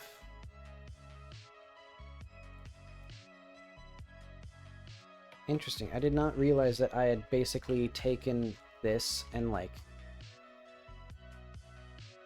Yeah, do we need any of this stuff? I think I'm gonna ignore all of this stuff for now.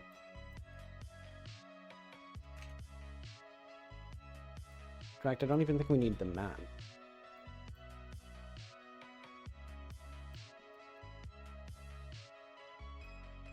And, yeah, I'll keep that for now.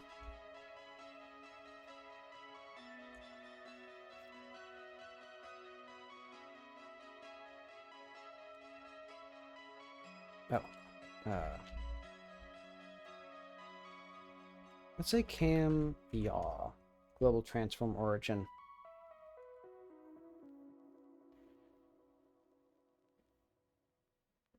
Act prompt.clear tracking. Is that because the interact prompt was also broken? Yeah.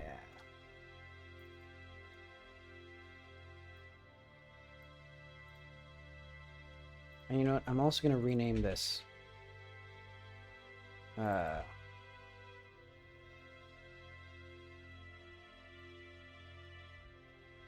Full words. There we go.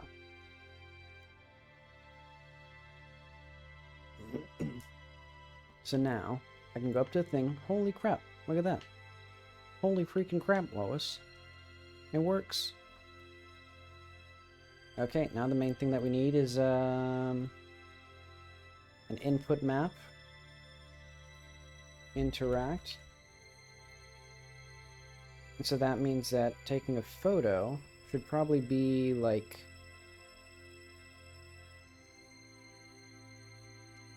I don't know. You know what? It will be E. This will be F. And then X.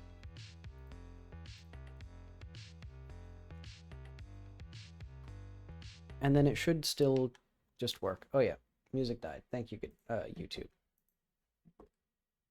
Right when the song was getting to my favorite part. This is actually mostly for me to remember what this is. Home Odyssey.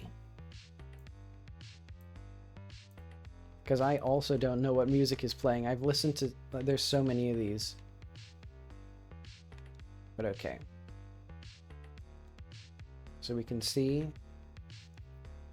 things there. And the big question is then, what is his input prompt? Oh, the input prompt is also broken. Hang on.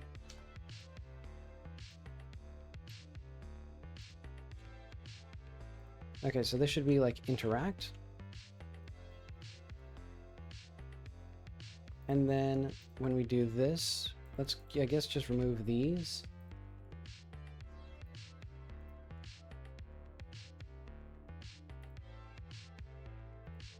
Let's remove this for now. Not break stuff. Look at that. Now all I need is like some theming with that. So the interact button. So invalid op process key ID. So, oh, right, okay. Or ID in r.collider and r.collider.id equals c.id. But what is C?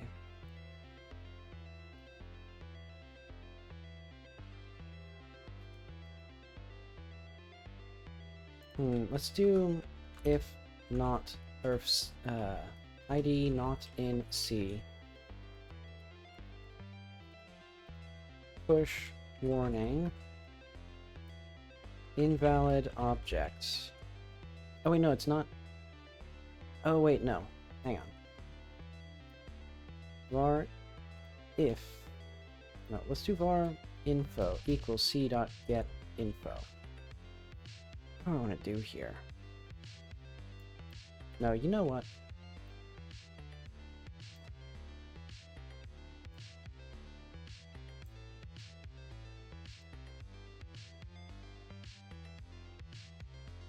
We're just going to say, if it's not the collider, then it's not the collider. Boom. Look at that. And we got our things. They're all here. And then I can press X to interact. It does nothing right now because we have no interactions. In fact, what does it do? Do we have anything? Oh, move jump. Oh, I see.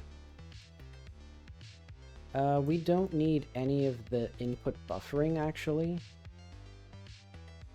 In fact, we basically need nothing from here except for this stuff. Yeah, so I'm going to remove... Oh, wait, no. We do need... Oh, wait, no, hang on. We actually do need some stuff here. Let's have the input buffer be empty.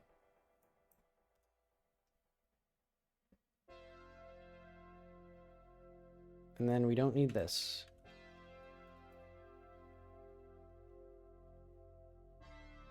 Okay.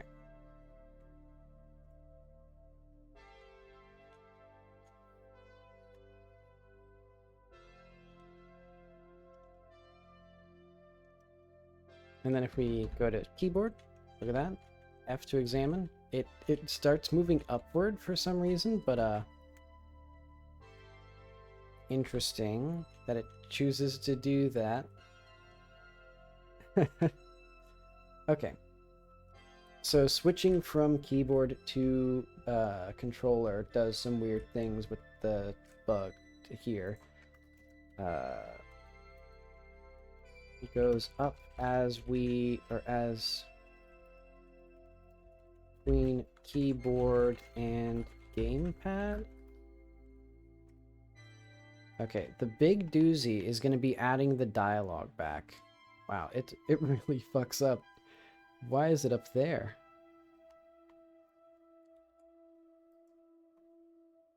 Enable true friendly ID null. Oh, right, because we don't have a friendly ID anymore. Generic interact. It's nice that these, like, everything is coming together. Interactable. Show debug ID.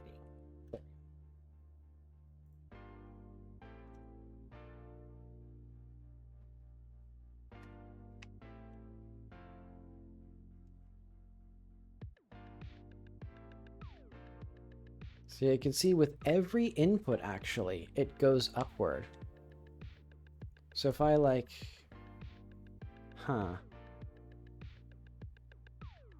yeah, I don't get it. I don't get why I would do that. Do I change the position anywhere? Custom minimum size equals S. What if we remove the custom minimum size stuff, maybe? Well, no, that wouldn't make any sense.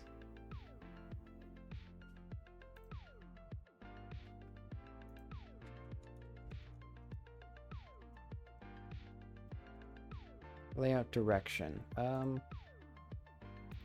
that's not what I want. We want interact prompt.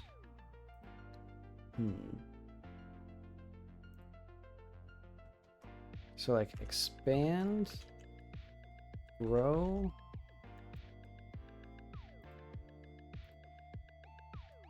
Because like, if I set this to like 128, and then we set it back to 0. What if I just don't set the custom minimum size?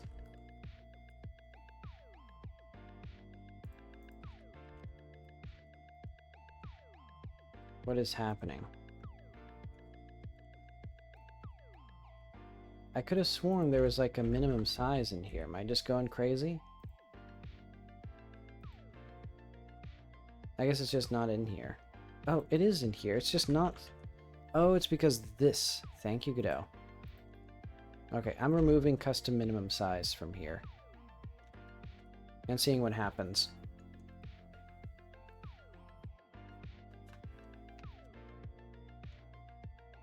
A little too small. Oh, and it also does not fix the issue, so that's good.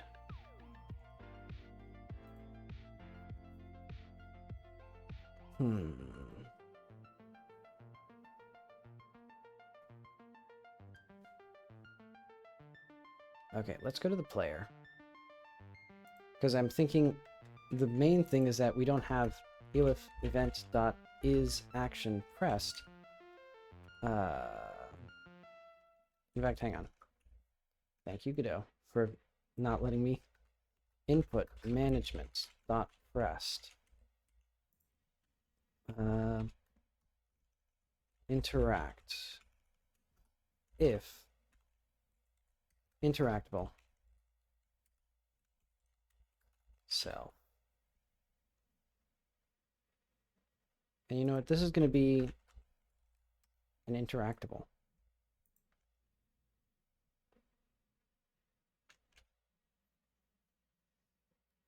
So we have the player start dialogue, all this stuff. I guess that'd be fine. And I'm also just going to print debug interacted with name.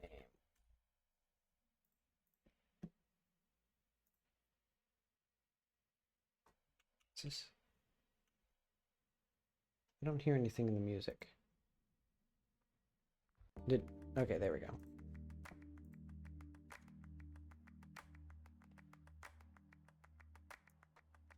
Okay.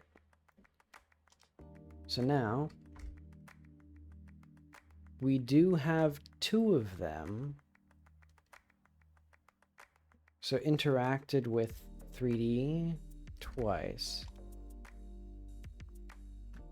Okay. So that's an issue. Is it? Wait, hang on. What's happening here?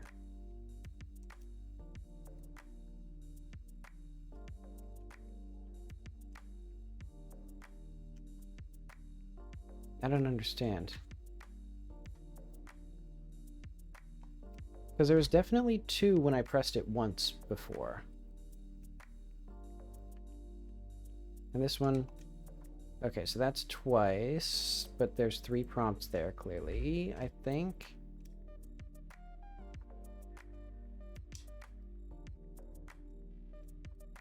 I think it does what it's supposed to do. Yeah, the main issue is the prompts going a little bit out of the way.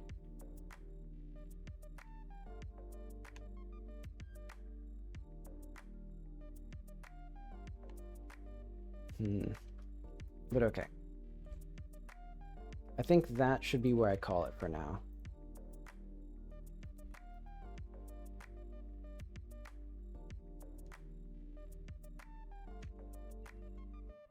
CD add-ons GD input.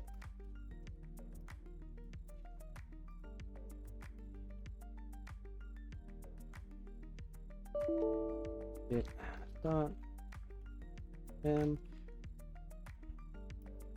removing broken or unused pieces.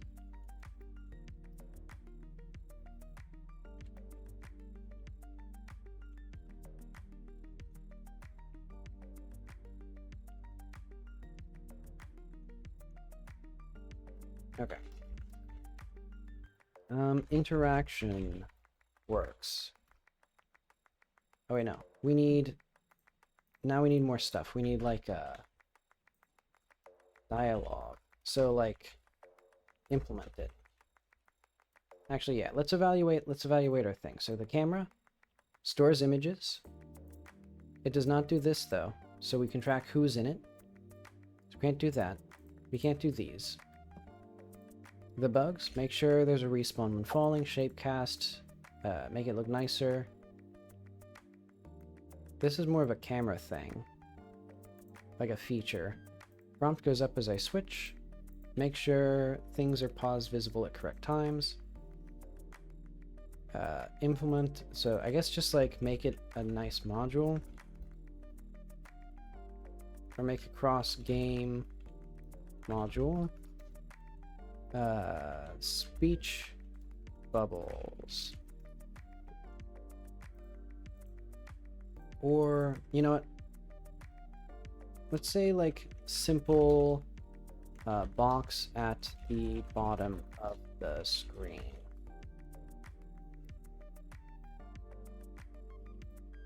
Okay, and then also the actual scenarios. So like, who are we taking photos of? Why? Oh, there we go. And updated to do. Okay. Awesome. So that's like I guess that's the basic frame rate or framework of the game done. We have the ability to take photos, and they are saved in our inventory and persistently, and eventually there should be a maximum number of photos so you don't like kill your hard drive with all of the photos. And probably like multiple save slots eventually, which would be nice. Or the ability to like export the files, which, well, those are more like actually useful things. We don't need actually useful things right now. We need fun things. But okay, I think that is going to be it though. Yeah, I think it'd be fun. Like a sort of, like a photo mode of a more like good game. Because they do actually export to a file that you can just look at, but maybe just a nice way of like saving it as a separate file in a separate folder. So that way it doesn't get like deleted. But okay, I guess that'll be it for today. I'll probably work on this periodically, like 1 stream or 2 streams a week or something like that when I don't want to do other things. But okay, thanks for stopping by. See you later.